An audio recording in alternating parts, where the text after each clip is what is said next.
Okay, recording started. Very good morning to our students and very good morning to my junior, my colleague now, in a way, Anindita. Very good to see you after a long time. Thank you so much. Well, students, we have with us Dr. Anindita De. She is a faculty at JIS University, Kolkata. I have had the pleasure of watching her grow as an academic, as a person.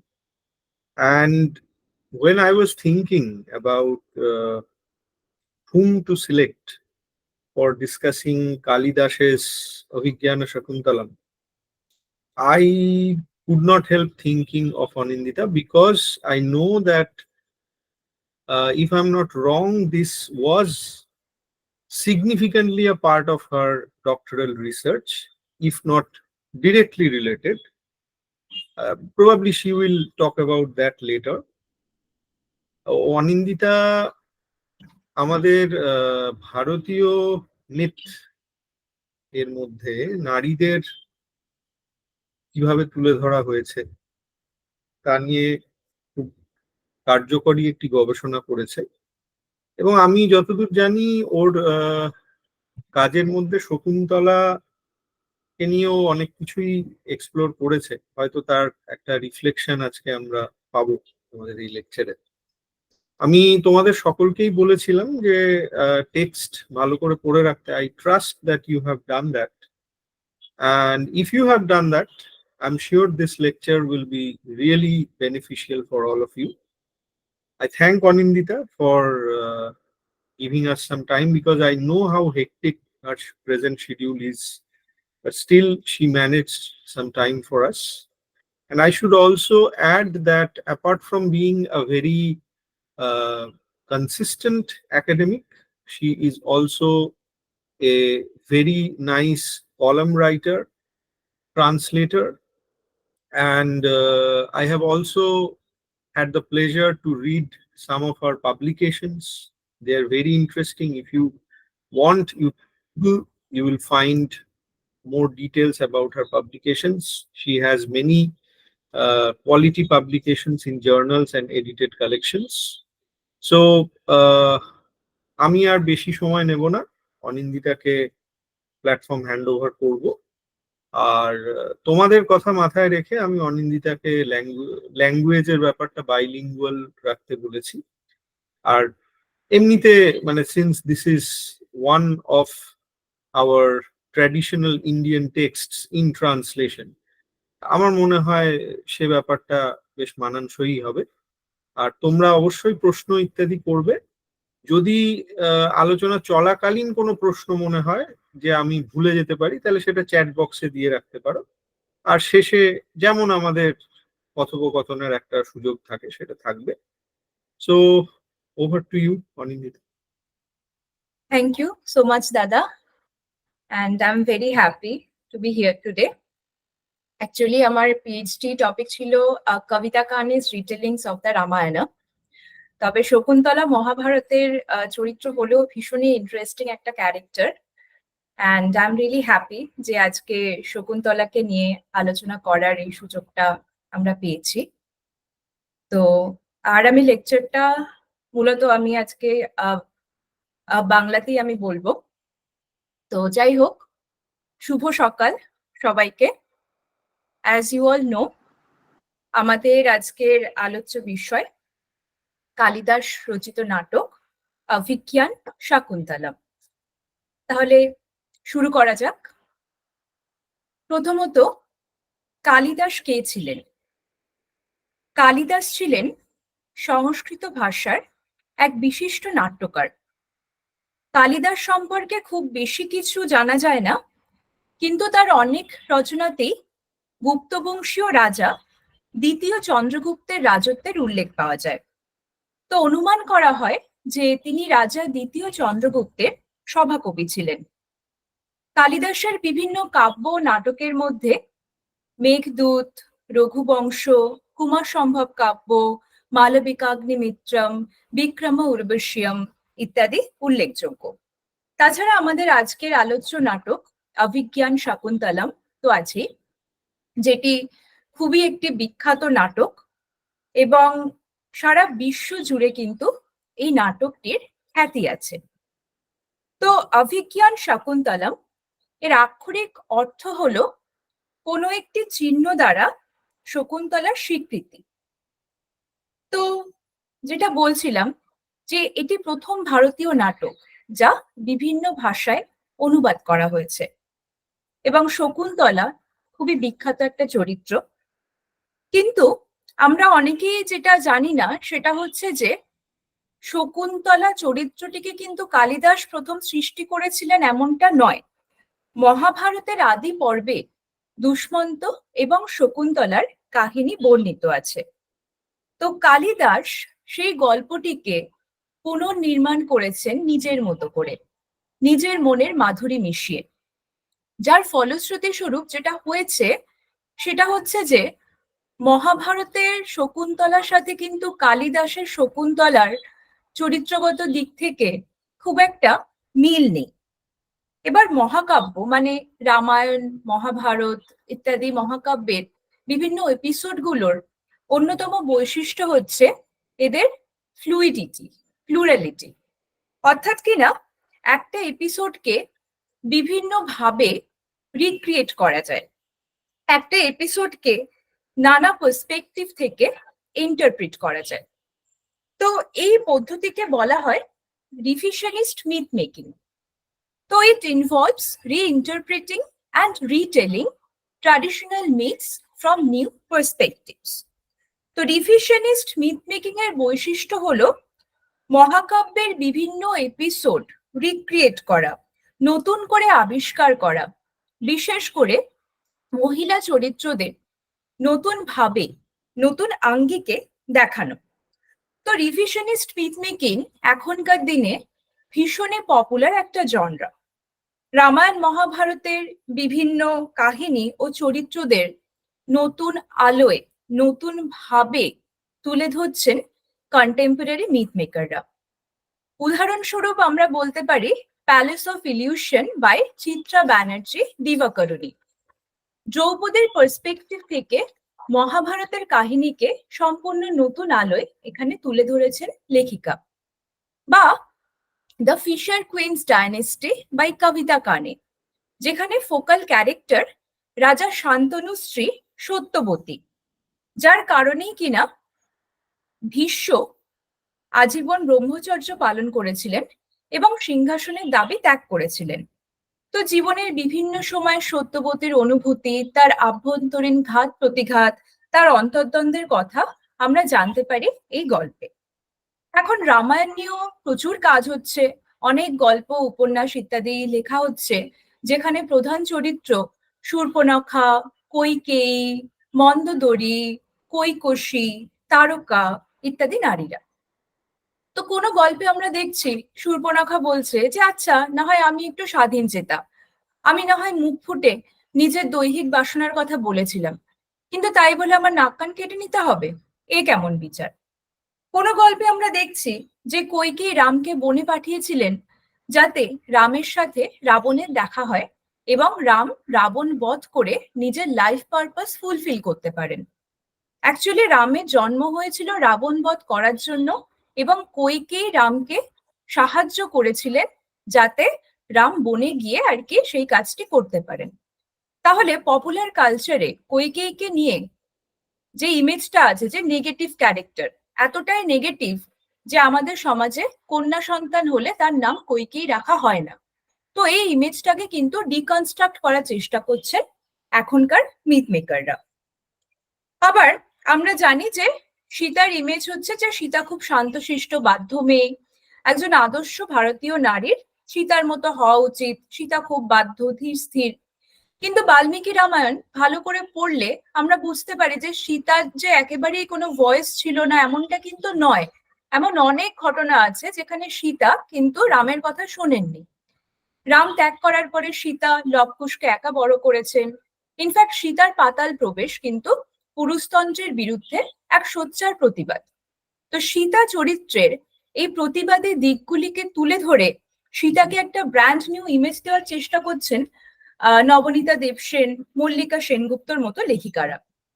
তো আমরা দেখতে পাচ্ছি যে পূর্বে অবহেলিত বা বেশি space দেওয়া হয়নি মহাকাব্যের এমন মহিলা চরিত্রদের নতুন আঙ্গিকে উপস্থাপন করছেন এখনকার রাইটাররা। তো এই রিভিশনিস্ট মিথ মেকিং বর্তমান যুগে খুব জনপ্রিয় হলেও এটি কিন্তু কোনো নতুন ট্রেন্ড নয়। এর সূত্রপাত কিন্তু কয়েকশো বছর আগেই হয়েছে। উদাহরণস্বরূপ আমরা বলতে পারি মধ্যযুগের বাংলার মহিলা কবি চন্দ্রাবতী রচিত চন্দ্রাবতী রামায়ণ। নামে রামায়ণ হলেও এটি আসলে সীতায়ন, কারণ সীতা এখানে ফোকাল ক্যারেক্টার। যেহেতু চন্দ্রাবতী সীতা চরিত্রের পুনর্নির্মাণ করছেন, সেই জন্য আমরা এটিকে রিভিশনিস্ট মিথ মেকিং এর একটা নমুনা বলতে পারি। কিন্তু আমরা জানি যে সাহিত্য হচ্ছে সমাজের দর্পণ। নারীর যে সামাজিক অবস্থান তা প্রতিফলিত হয় সমসাময়িক সাহিত্যে। তো রামায়ণ মহাভারত কবে এক্স্যাক্টলি রচনা করা হয়েছিল তা নিয়ে অনেক মতভেদ আছে, কিন্তু মেজরিটি অফ স্কলার্স মনে করেন যে মোটামুটি পরবর্তী বৈদিক যুগে রচিত হয়েছিল এই দুটি মহাকাব্য।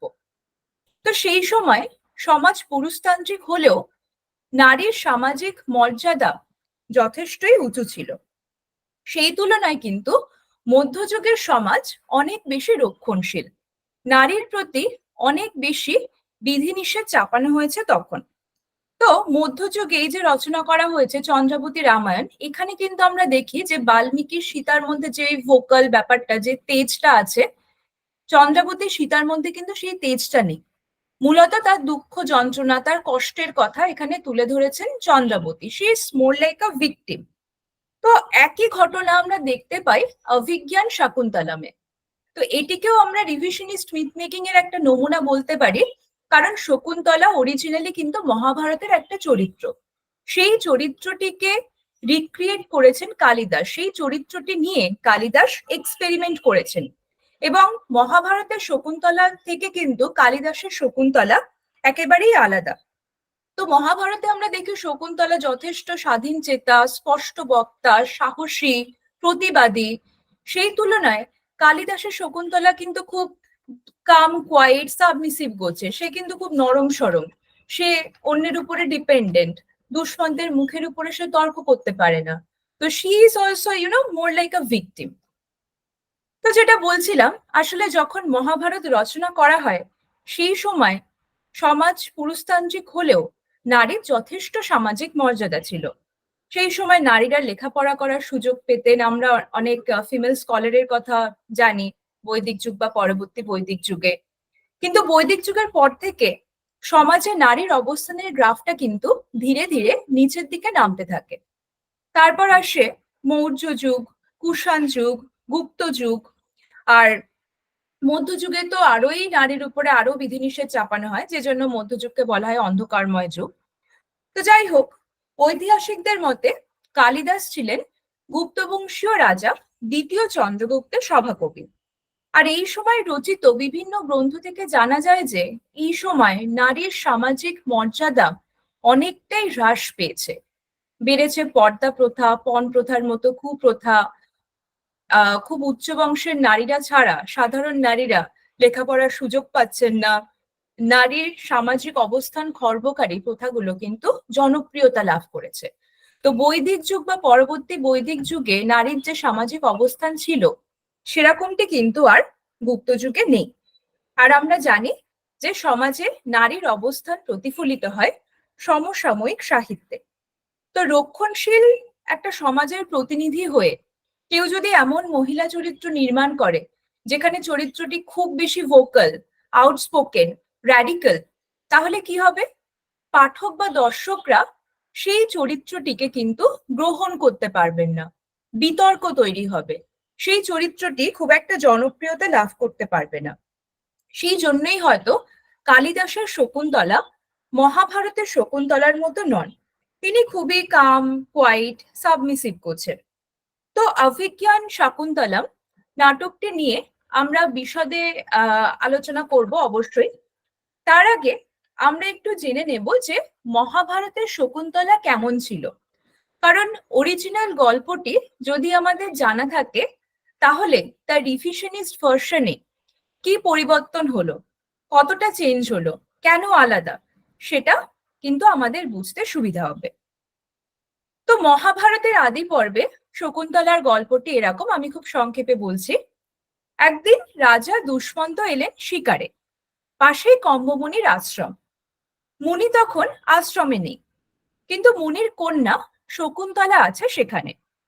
তো দুষ্মন্ত তো তার অতিথি, এবং ভারতীয় সংস্কৃতি অনুযায়ী কি আমরা বলি অতিথি দেব ভব, অর্থাৎ কিনা অতিথি ভগবান তুল্য। তাই শকুন্তলা সাদরে তার অভ্যর্থনা করলো। তো শকুন্তলার রূপ যৌবন দেখে তো দুষ্মন্ত মুগ্ধ। তিনি কোনো রকম কুণ্ঠা না করে সরাসরি শকুন্তলার প্রতি তার ভালো লাগার কথা জানালেন। তারপরে দুজনের মধ্যে নানা রকম আলাপচারিতা চলতে থাকলো। শকুন্তলা নিজেই তার জন্ম বৃত্তান্তের কথা দুষ্মন্তকে বলল। তো দুজনের মধ্যে যখন বিভিন্ন কথাবার্তা চলছে, সেই সময় দুষ্মন্ত সরাসরি বললেন যে চলো আমরা গান্ধর্ব মতে বিবাহ করি, তোমাকে আমি দামি শাড়ি দেব, অলংকার দেব, আমার যা আছে সব তোমার। তো শকুন্তলা শুনে বলল যে দেখুন, আমার পিতা তো এখন আশ্রমে নেই, আগে উনি ফিরুন, তারপরে মতামত দেব না হয়। কিন্তু দুষ্মন্তের তখন অত দেরি সহ্য হচ্ছে না। তিনি শকুন্তলার প্রতি কিন্তু কামনায় ছটপট করছেন। তো তিনি নানা রকম মিষ্টি মিষ্টি কথা বলে শকুন্তলাকে কনভিন্স করার চেষ্টা করছেন। তো অবশেষে শকুন্তলা বলল যে ঠিক আছে, আমি রাজি, কিন্তু আমার একটা শর্ত আছে। শর্তটা হচ্ছে যে তোমার পরে কিন্তু আমাদের পুত্রই রাজা হবে, এটাই আমার শর্ত। তো তখন দুষ্মন্ত সবেতেই রাজি, তিনি বললেন হ্যাঁ হ্যাঁ ঠিক আছে। তারপরে তো ওদের গান্ধর্ব মতে বিয়ে হলো, মিলন হলো। এরপর দুষ্মন্ত ফিরে গেল রাজধানীতে।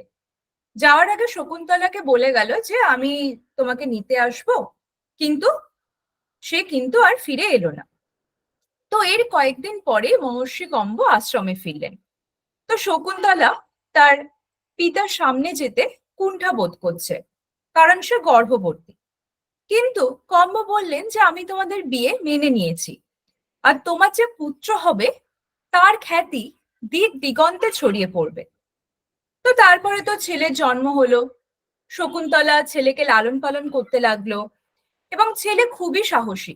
6 বছর বয়সেই সে বাঘ সিংহদের সাথে খেলা করে, সবাইকে দমন করতে পারে বলে তার নাম হলো সর্বদমন। তো ছেলে বড় হয়ে গেছে। দুষ্মন্ত শকুন্তলার কাছে প্রতিজ্ঞাবদ্ধ যে এই ছেলেই রাজা হবে। তো শকুন্তলা ভাবলো যে এবারে সর্বদমনকে দুষ্মন্তের কাছে নিয়ে যাব, কারণ সিংহাসন তো ওরই প্রাপ্য, আর ওকে আমি সেভাবেই বড় করেছি। তো ছেলেকে নিয়ে রাজসভায় গেল শকুন্তলা। গিয়ে বলল, এ আমাদের পুত্র, তোমার উত্তরাধিকারী, তোমার প্রতিজ্ঞা পূরণের সময় হয়েছে।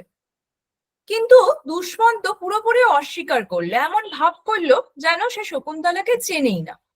বললো কে হে তুমি, উল্টোপাল্টা কথা কেন বলছো, আমি তো তোমাকে চিনিই না। তো শকুন্তলা এটা শুনে কিন্তু ভীষণই রেগে গেল। বলল যে তুমি সবটা জেনেও না জানার ভান করছো, মিথ্যাচারিতা করা পাপ, তুমি মিথ্যেবাদী। আমি এখানে নিজে থেকে এসেছি বলে তুমি আমাকে অশ্রদ্ধা করো না। তুমি যদি আজ আমার কথা না শোনো তাহলে কিন্তু তোমার মাথা চূর্ণ বিচূর্ণ হয়ে যাবে। দেখো রাজা, আমি নিজের জন্য কিছুই চাই না, আমার স্ত্রীর মর্যাদা দরকার নেই, আমি আশ্রমে ফিরে যাব। কিন্তু আমার পুত্র, তাকে তুমি তার প্রাপ্য থেকে বঞ্চিত করো না। দুষ্মন্ত মানতে রাজি নয়। দুষ্মন্ত তাচ্ছিল্য ভরে বলল যে মহিলারা তো ছলনাময়ী, মিথ্যাচারী হয়, আর তোমার কথা তো কেউ এমনিতেও বিশ্বাস করবে না, কারণ তুমি মেনকার মেয়ে, তোমার মা মেনকা, সে ছিল একজন অপ্সরা, স্বর্গবেশ্যা, আর তুমি নিজেও ছলনাময়ী, কলঙ্কিনী, তুমি চরিত্রহীনাদের মতো কথা বলছো, তুমি এখান থেকে চলে যাও। শকুন্তলা আরোই রেগে গেল, গিয়ে বললো যে শোনো রাজা, বেশি বড় বড় কথা বলো না। আমার মা মেনকাকে 30 জন ঈশ্বর ভগবানের মধ্যে একজন মনে করা হয়। আমার বাবা বিশ্বামিত্রকে স্বয়ং দেবরাজ ইন্দ্রও ভয় পায়। বংশমর্যাদার দিক থেকে আমি তোমার থেকে অনেক উঁচুতে। তুমি যদি হও শস্যদানা, তাহলে আমি পর্বত। কিন্তু যাই হোক, তোমার মতো মিথ্যেবাদী কাপুরুষের সাথে কথা বাড়িয়ে কোনো লাভ নেই, আমি চলে যাচ্ছি। কিন্তু মনে রেখো, তোমার মৃত্যুর পরে আমার এই পুত্রই রাজা হবে। তো এই বলে শকুন্তলা যখন চলে যাচ্ছে, তখন দৈববাণী হলো যে এই নারী যা বলছে সবই সত্য। দুষ্মন্ত, তুমি তোমার সন্তানকে মেনে নাও। তো দেবতাদের আক্রোশকে সবাই ভয় পায়, রাজাও ভয় পায়। তো এই দৈববাণী শোনার পরে কিন্তু দুষ্মন্ত পুরোপুরি পাল্টি খেয়ে গেল।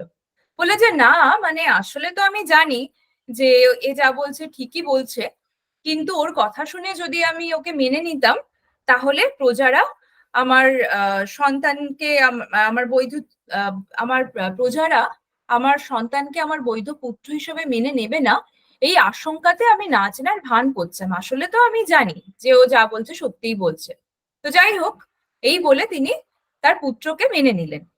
তো তারপরে শকুন্তলা কি বলল, যে সে দুষ্মন্তর সাথে থাকলো নাকি ফিরে গেল, সে কথা কিন্তু মহাভারতে এক্সপ্লিসিটলি বলা নেই। তো এই এপিসোডটি থেকে মহাভারতের শকুন্তলা সম্পর্কে আমাদের কি ধারণা হলো? That she is vocal, she is assertive, she is outspoken. তো সে যথেষ্টই স্মার্ট। যখন দেখছে যে দুষ্মন্ত আশ্রমে এসেছে, সে কিন্তু তাকে অভ্যর্থনা করছে, তার সাথে স্বাভাবিকভাবে কথা বলছে, নিজের জন্ম বৃত্তান্তের কথা দুষ্মন্তকে বলতে কিন্তু সে কুণ্ঠা বোধ করছে না। আবার সে যে প্রেমে পাগলিনী হয়ে দিক বিদিক জ্ঞান শূন্য হয়ে আগুনে ঝাঁপ দিচ্ছে, এরকমও কিন্তু নয়। সে যথেষ্ট প্র্যাকটিক্যাল, ঠান্ডা মাথার মেয়ে। সে কিন্তু দুষ্মন্তের সাথে মিলনের আগে শর্ত করিয়ে নিচ্ছে যে তোমার পরে আমাদের পুত্র রাজা হবে। এইভাবে সে কিন্তু তার সন্তানের ফিউচার সিকিওর করছে। এবং দুষ্মন্ত যখন চলে গেল, যাওয়ার আগে বলে গেল যে তোমাকে নিতে আসবো, কিন্তু নিতে এলো না, প্রতিশ্রুতি দিয়েও প্রতিশ্রুতি রক্ষা করলো না, তখন কিন্তু শকুন্তলা খুব ভেঙে পড়ছে বা দুষ্মন্তের জন্য খুব কান্নাকাটি করছে, বিরহে কাতর হয়ে যাচ্ছে, এরকম কিন্তু না। সে কিন্তু নিজেকে ভিকটিম হিসেবে মনে করছে না। সে বরং মন দিয়ে ছেলেকে মানুষ করছে। এবং ছেলে বড় হলে ছেলেকে নিয়ে রাজসভায় গিয়ে বলছে যে এ আমার পুত্র, একে তুমি তার প্রাপ্য অধিকারটুকু দাও। আমার নিজের জন্য কিছুই চাই না, আমি ফিরে যাব, কিন্তু আমার ছেলেকে আমি বঞ্চিত হতে দেব না। দুষ্মন্ত ভরা সভায় তাকে যখন বারবার অপমান করছে, সে কিন্তু নীরবে চোখের জল ফেলছে না। সে কিন্তু প্রত্যেকবার অপমানের যোগ্য জবাব দিচ্ছে তেজের সাথে। তো মহাভারতের শকুন্তলা কিন্তু একজন সাহসী, প্রতিবাদী, স্পষ্টবক্তা নারী। প্রাচীন ভারতের একজন সিঙ্গল মাদার। দুষ্মন্ত তাকে স্ত্রীর মর্যাদা দিল কি দিল না, সেটা নিয়ে সে খুব একটা ভাবিত নয়। সে থাকে অরণ্যে, সামাজিক বন্ধন, নিয়ম কানুন ইত্যাদির খুব একটা তোয়াক্কা কিন্তু সে করে না। অন্যদিকে দুষ্মন্ত একজন খল চরিত্র, নেগেটিভ ক্যারেক্টার। শকুন্তলাকে পেয়ে দৈহিক বাসনা চরিতার্থ করে তিনি কিন্তু শকুন্তলাকে ভুলে গেছেন। তিনি শকুন্তলাকে প্রতিশ্রুতি দিয়েছিলেন যে তোমাকে আমি নিয়ে যাব আশ্রম থেকে।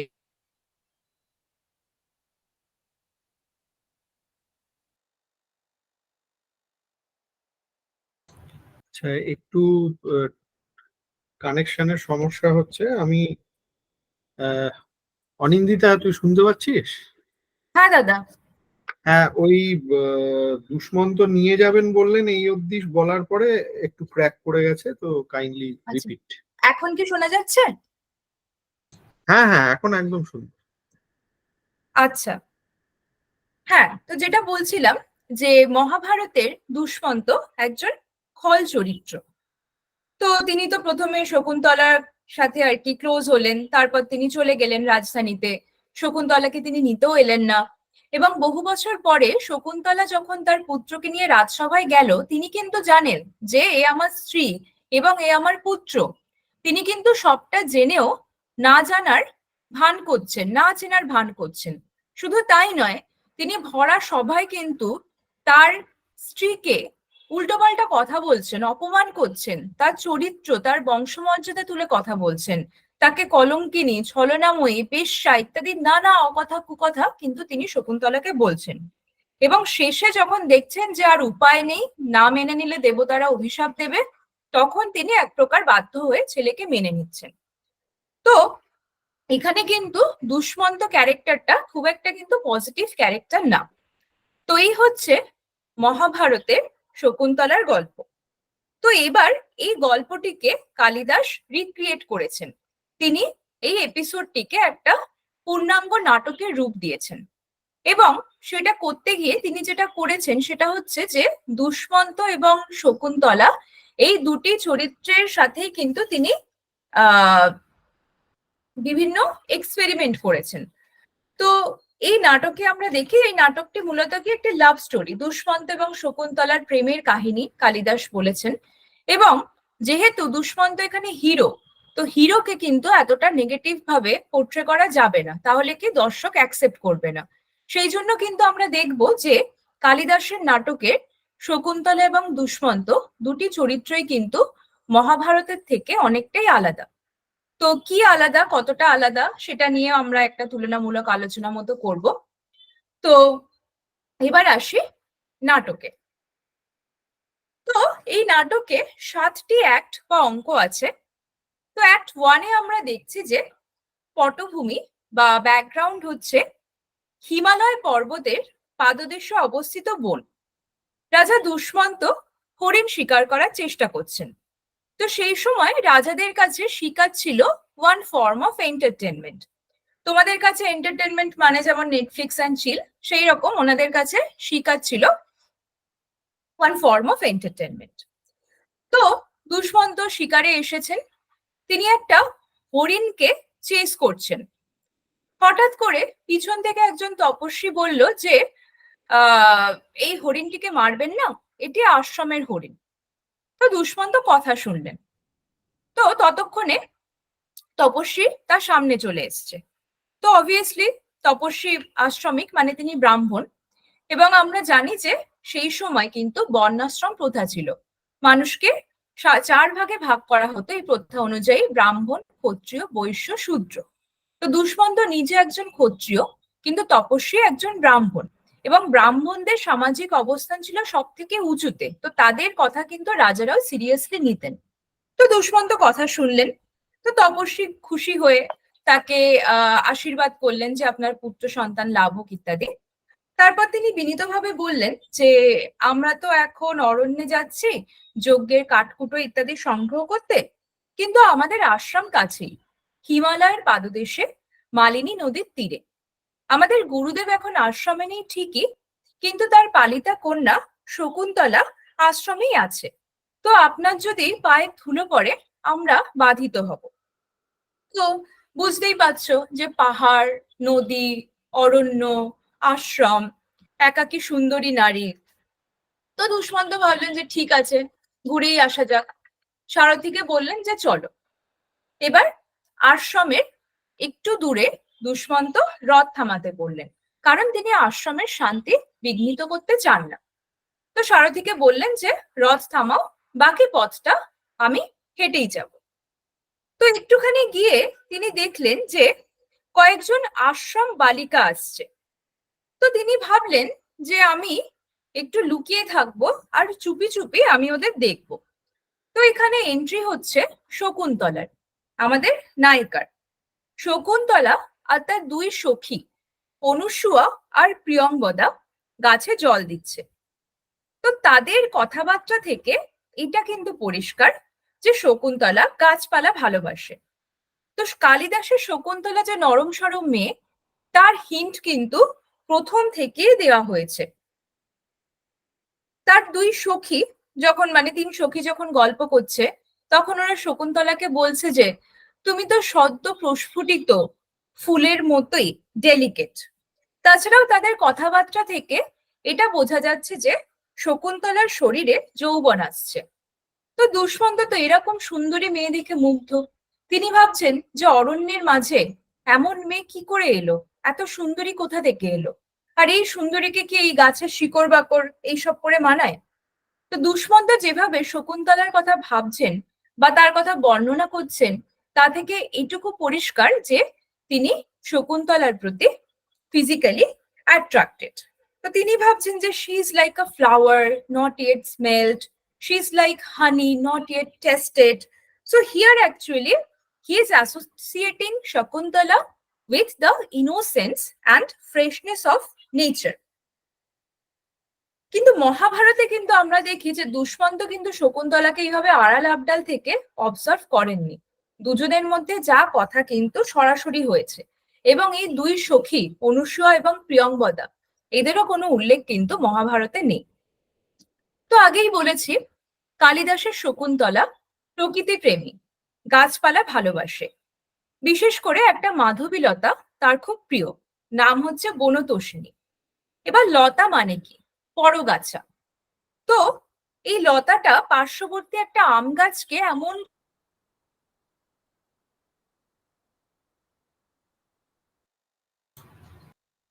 আচ্ছা, don't worry, I will ask Madam to repeat. She had informed me earlier that there may be some technical issues.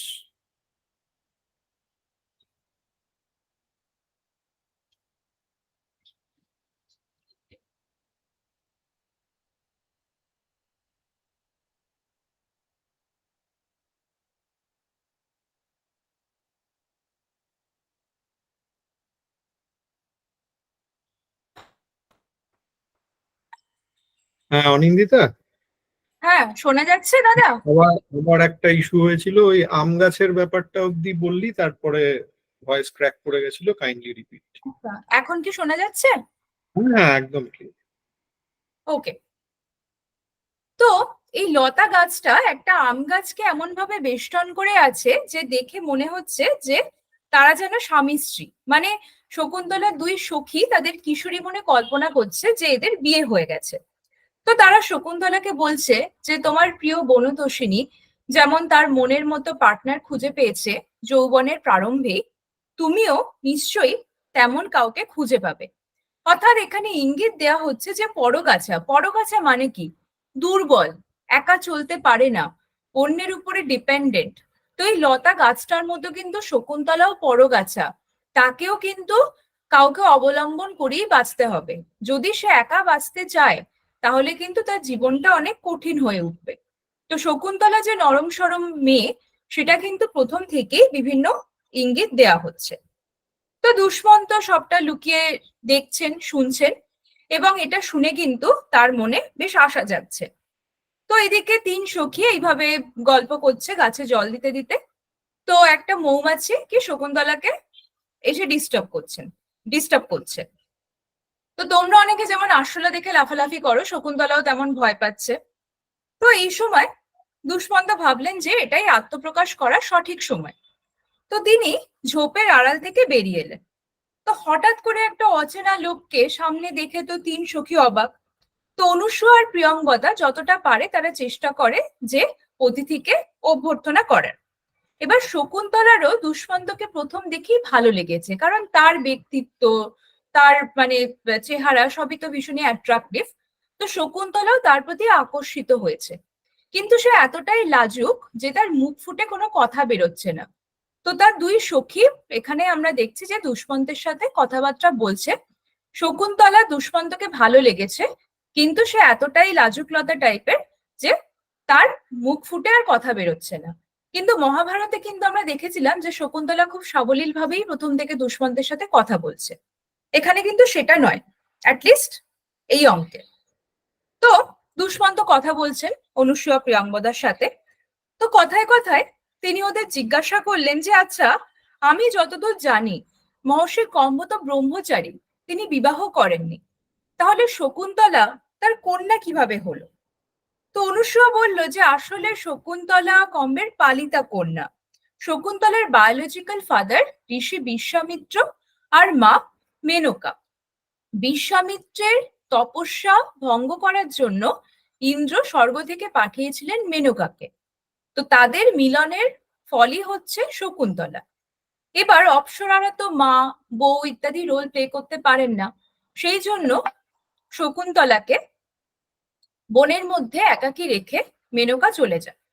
ঋষি কম্ব শকুন্তলাকে বন থেকে কুড়িয়ে পান। তো যখন তিনি শকুন্তলাকে দেখেন তখন দেখেন যে একটা শকুন্ত পক্ষী তার ডানা দিয়ে শকুন্তলাকে আচ্ছাদন করে রেখেছে, এইভাবে সে তাকে প্রোটেক্ট করার চেষ্টা করছে। তাই কুড়িয়ে পাওয়া শিশুটির নাম হয় শকুন্তলা। তো দুষ্মন্ত শুনে ভাবলেন যে বেশ, সে তাহলে অপ্সরার মেয়ে, সেই জন্যই এ এত সুন্দরী। এবার বুঝলাম যে অরণ্যে এই আশ্রমের মধ্যে এই রূপ কোথা থেকে এলো। আর তাছাড়াও তিনি ভাবলেন যে আচ্ছা, এর বাবা তাহলে বিশ্বামিত্র, তার মানে এ ক্ষত্রিয় কন্যা। কারণ বিশ্বামিত্র প্রথম জীবনে রাজা ছিলেন, তারপর তিনি সব ছেড়ে ছুড়ে দিয়ে তিনি তপস্যায় মনোনিবেশ করেছিলেন। তো দুষ্মন্ত ভাবলেন যে ঠিক আছে, তাহলে আমি যদি একে বিয়ে করতে চাই, বিয়েতে তেমন সামাজিক বাধা নেই। অর্থাৎ দেখো সেই সময়ে কাস্ট কতটা ইম্পর্টেন্ট। দুষ্মন্তের শকুন্তলাকে ভালো লেগেছে, কিন্তু তিনি কিন্তু জন্ম বৃত্তান্ত ইত্যাদি শুনে তিনি ক্যালকুলেশন করছেন যে শকুন্তলাকে তিনি যদি বিবাহ করেন তাহলে কোনো সমাজ থেকে কোনো আপত্তি উঠবে কিনা। কারণ মনুসংহিতায় বা অন্যান্য ধর্মশাস্ত্রে বলা আছে যে একজন ক্ষত্রিয় পুরুষ বিয়ে করতে পারে ক্ষত্রিয় নারীকে বা তার থেকে নিচু কাস্টের কোনো মেয়েকে, সেটা হচ্ছে অনুলোম বিবাহ। এবার একজন ক্ষত্রিয় পুরুষ যদি তার থেকে উঁচু কাস্টের কোনো মেয়েকে বিয়ে করে, সেটা প্রতিলোম বিবাহ, সেটাকে আবার সমাজ ভালো চোখে দেখে না। এবার শকুন্তলা যদি হতো কম্বের মেয়ে, মানে হচ্ছে ব্রাহ্মণ কন্যা, ব্রাহ্মণ কন্যাকে তিনি যদি বিয়ে করতে যেতেন ক্ষত্রিয় হয়ে, তাহলে সমাজ থেকে আপত্তি উঠতো। আবার যদি এমন হতো যে শকুন্তলা ওনার পালিতা কন্যাই, কিন্তু শকুন্তলার মা বাবাকে কেউ জানে না, মানে শকুন্তলার কাস্ট কি সেটা কেউ জানে না, সেক্ষেত্রেও আপত্তি হতো সমাজ থেকে। তো দুষ্মন্ত ভাবলেন যে আচ্ছা, এই তাহলে ক্ষত্রিয় কন্যা, তো আমি একে বিয়ে করতে পারি, কোনো অসুবিধা নেই। তো তিনি আবার জিজ্ঞাসা করলেন যে আচ্ছা, আমার আর একটা প্রশ্ন আছে, আপনাদের এই বান্ধবী কি ব্রহ্মচর্য নিয়েছেন, নাকি তিনি বিবাহ সংসার ধর্ম করতে ইচ্ছুক? তো প্রিয়ঙ্বদা জানালো যে না, মহর্ষি কম্ব চান উপযুক্ত পাত্রের সাথে শকুন্তলার বিয়ে দিতে। তো শকুন্তলার সামনেই তার বিয়ে ইত্যাদি নিয়ে কথা হচ্ছে, তো স্বাভাবিকভাবেই সে লজ্জা পাচ্ছে। ছদ্ম রাগ দেখে শকুন্তলা বলছে যে আমি চলে যাচ্ছি, আমি গৌতমী মাকে গিয়ে নালিশ করবো যে প্রিয়ঙ্বদা এরকম উল্টোপাল্টা বকছে।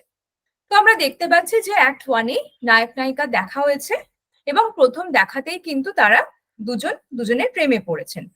তো লক্ষণীয় যে এখানে শকুন্তলার দুই সখী শকুন্তলা সম্পর্কে সব ইনফরমেশন দিচ্ছে।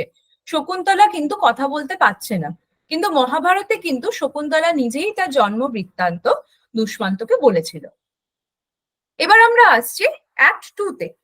তো অ্যাক্ট টুতে কালিদাস আর একটা নতুন চরিত্র ইন্ট্রোডিউস করেছেন, মাধব, বিদূষক।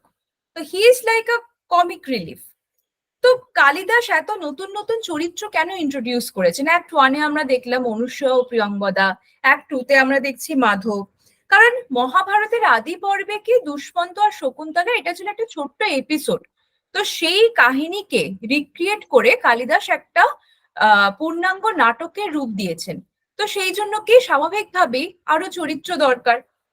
তো এই মাধব মাধব দুষ্মন্তের সাথে এসছে শিকারে, কিন্তু তার এই শিকার, তারপরে এই অরণ্যের এই কঠিন জীবনযাত্রা, এসব তার ভালো লাগছে না। তো he wants to go back.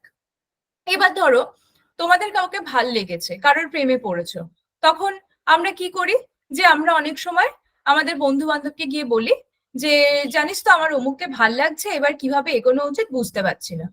তো দুষ্মন্ত সেরকম শকুন্তলাকে দেখেছেন, তার শকুন্তলাকে ভালো লেগেছে। এবার তিনি ফিরে এসে বিদূষকের কাছে কি তার মনের কথা বলছেন। তার আর শিকারে মন নেই, এটা তার কথা থেকে পরিষ্কার। তার মন প্রাণ জুড়ে শুধুই শকুন্তলা। তো তিনি ভাবছেন যে আচ্ছা, আমি যেমন ওর প্রতি আকর্ষিত হয়েছি, ওরও কি আমার প্রতি কিছু আছে? মানে আমি দেখছিলাম যে ও আমার সাথে কথা বলছিল না, সেটা ঠিকই, কিন্তু ও আমার কথা শুনছিল, মাঝে মাঝে লজ্জাও পাচ্ছিল, যখন চোখে চোখ পড়ছিল চোখ সরিয়ে নিচ্ছিল। তাহলে ও কি আমাকে ভালোবাসে? তো দুষ্মন্ত এইভাবে শকুন্তলাকে নিয়ে কথাবার্তা বলছেন। এবার উনি ভাবছেন যে আমার তো আশ্রমে আমি আবার যেতে চাই, আমার একটা বাহানা দরকার। একবার নিমন্ত্রণ করা হয়েছিল, তিনি গেছেন, তিনি তো বারবার যেতে পারেন না। কিন্তু তিনি ভাবছেন আশ্রমে আমাকে যেতেই হবে, কারণ শকুন্তলাকে যদি আর না দেখতে পাই তাহলে আমি কিছুতেই শান্তি পাবো না। তো এই সময় দুজন তপস্বী আসছে দুষ্মন্তের সাথে দেখা করতে, এসে বলছে যে ইভিল স্পিরিটরা আর কি ওদের বিরক্ত করছে, যজ্ঞ করতে দিচ্ছে না। তো দুষ্মন্ত যদি যান আশ্রমে ওদেরকে প্রোটেক্ট করেন, তাহলে ওরা বাধিত হবে আর কি। তো দুষ্মন্ত তো শুনে খুবই খুশি, উনি ভাবছেন যে আহা, মেঘ না চাইতেই জল। তো মুখে বললেন যে হ্যাঁ হ্যাঁ, সে তো অবশ্যই, এটা তো আমার কর্তব্য, আমি নিশ্চয়ই যাব।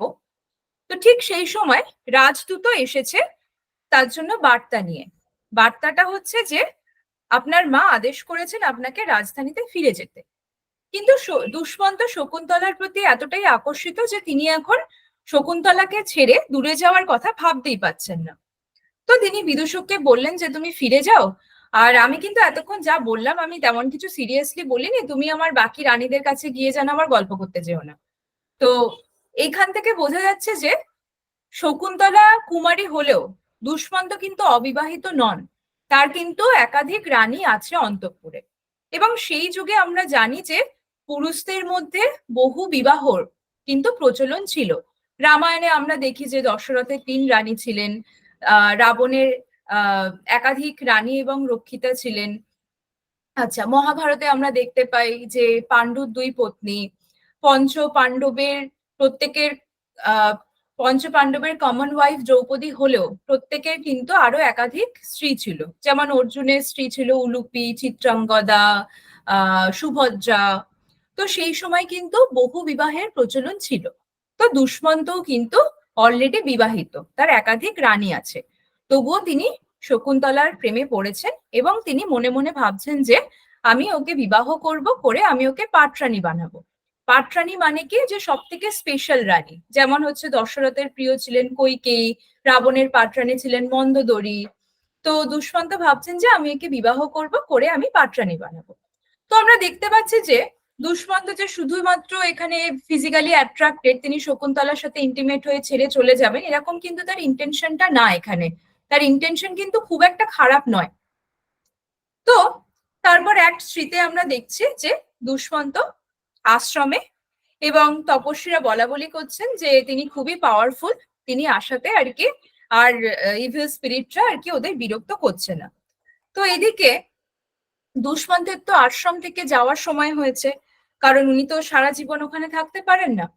কিন্তু শকুন্তলাকে ছেড়ে চলে যেতে হবে, এটা ভাবলেই তার মন খারাপ হচ্ছে। তো এই সময় প্রিয়ঙ্বদা এসে জানাচ্ছে যে শকুন্তলার হিট স্ট্রোক হয়েছে। তো আমরা দেখতে পাচ্ছি যে শকুন্তলাকে অনুসূয়া আর প্রিয়ঙ্বদা পদ্মপাতা দিয়ে হাওয়া করছে। তো শকুন্তলাকে দেখে মনে হচ্ছে যে খুবই পেল, দুর্বল। তো দুষ্মন্ত ওকে দেখে ভাবলেন যে আচ্ছা, ও কি গরমে তাপের জন্য কষ্ট পাচ্ছে, নাকি ওর দশাও আমার মতোই, ও কি আমার মতো মনোকষ্টে পড়ছে। তো এই সময় 2 সখী তারা আলোচনা করছে যে দুষ্মন্তকে প্রথম দেখার পর থেকে শকুন্তলার এমন দশা, ও যেন কেমন ম্রিয়মাণ হয়ে গেছে। মেয়েদের প্রেমে পড়লে এমনটি হয়। তো দুষ্মন্ত আবার আড়াল থেকে ওদের কথাবার্তা শুনছেন, আর তিনি অবজার্ভ করছেন যে আচ্ছা দেখি এইসব শুনে শকুন্তলা কি উত্তর দেয়। আমি যেমন ওকে ভালোবাসি, ও কি ঠিক তেমনই আমার প্রতি অনুরক্ত। তো শকুন্তলাও নানা বাহানার পরে শকুন্তলাও স্বীকার করছে যে হ্যাঁ, সেও দুষ্মন্তকে ভালোবাসে। তো এটা শুনে আড়াল থেকে, এটা শুনে তো দুষ্মন্তের আর আনন্দ ধরে না। তো আমরা যখন প্রেমে পড়ি, বন্ধু বান্ধবদের কাছে গিয়ে বলি, তারা নানা রকম বুদ্ধি দেয় যে এইভাবে প্রপোজ কর, এইভাবে ফুল আর চকলেট নিয়ে গিয়ে বল, কি হোয়াটসঅ্যাপ কর, কি চিঠি লেখ। যদিও এখনকার দিনে খুব একটা কেউ চিঠি লেখে না। তো অনুসূয়া প্রিয়ঙ্বদা ও শকুন্তলাকে নানা রকম বুদ্ধি দিচ্ছে, বলছে যে তুই শকুন্তলা বলছে যে তুই দুষ্মন্তকে লাভ লেটার দিয়ে মনের কথা জানা, সেখানে একটা সুন্দর গানও উল্লেখ করবে নিজের অনুভূতির কথা জানাতে। তো এইসব বলছে। তো দুষ্মন্ত ভাবলেন যে এটাই আত্মপ্রকাশ করার সঠিক সময়। তো তিনি এসে প্রিয়ঙ্বদাকে জিজ্ঞাসা করলেন যে আচ্ছা, তোমার বান্ধবীর কি জ্বর সেরেছে। প্রিয়ঙ্বদা মুচকি হেসে বলল যে না, এখনো সারেনি, তবে ঠিক ওষুধ পড়লে জ্বর সেরে যাবে। তো এখন দুষ্মন্ত জেনে গেছেন যে শকুন্তলা তার প্রতি অনুরক্ত। তো মনের কথা আর মনে চেপে রাখার কোনো কারণই নেই। তো তিনিও তখন জানালেন যে তিনিও শকুন্তলাকে ভালোবাসেন।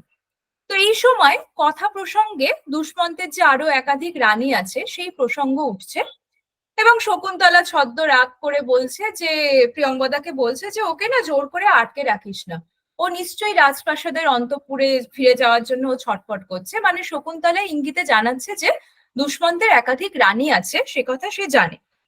তো দুষ্মন্ত উত্তরে বলছে যে হ্যাঁ, এটা ঠিক যে আমার আরো রানী আছে, কিন্তু তোমার প্রতি আমার ভালোবাসা মিথ্যা নয়।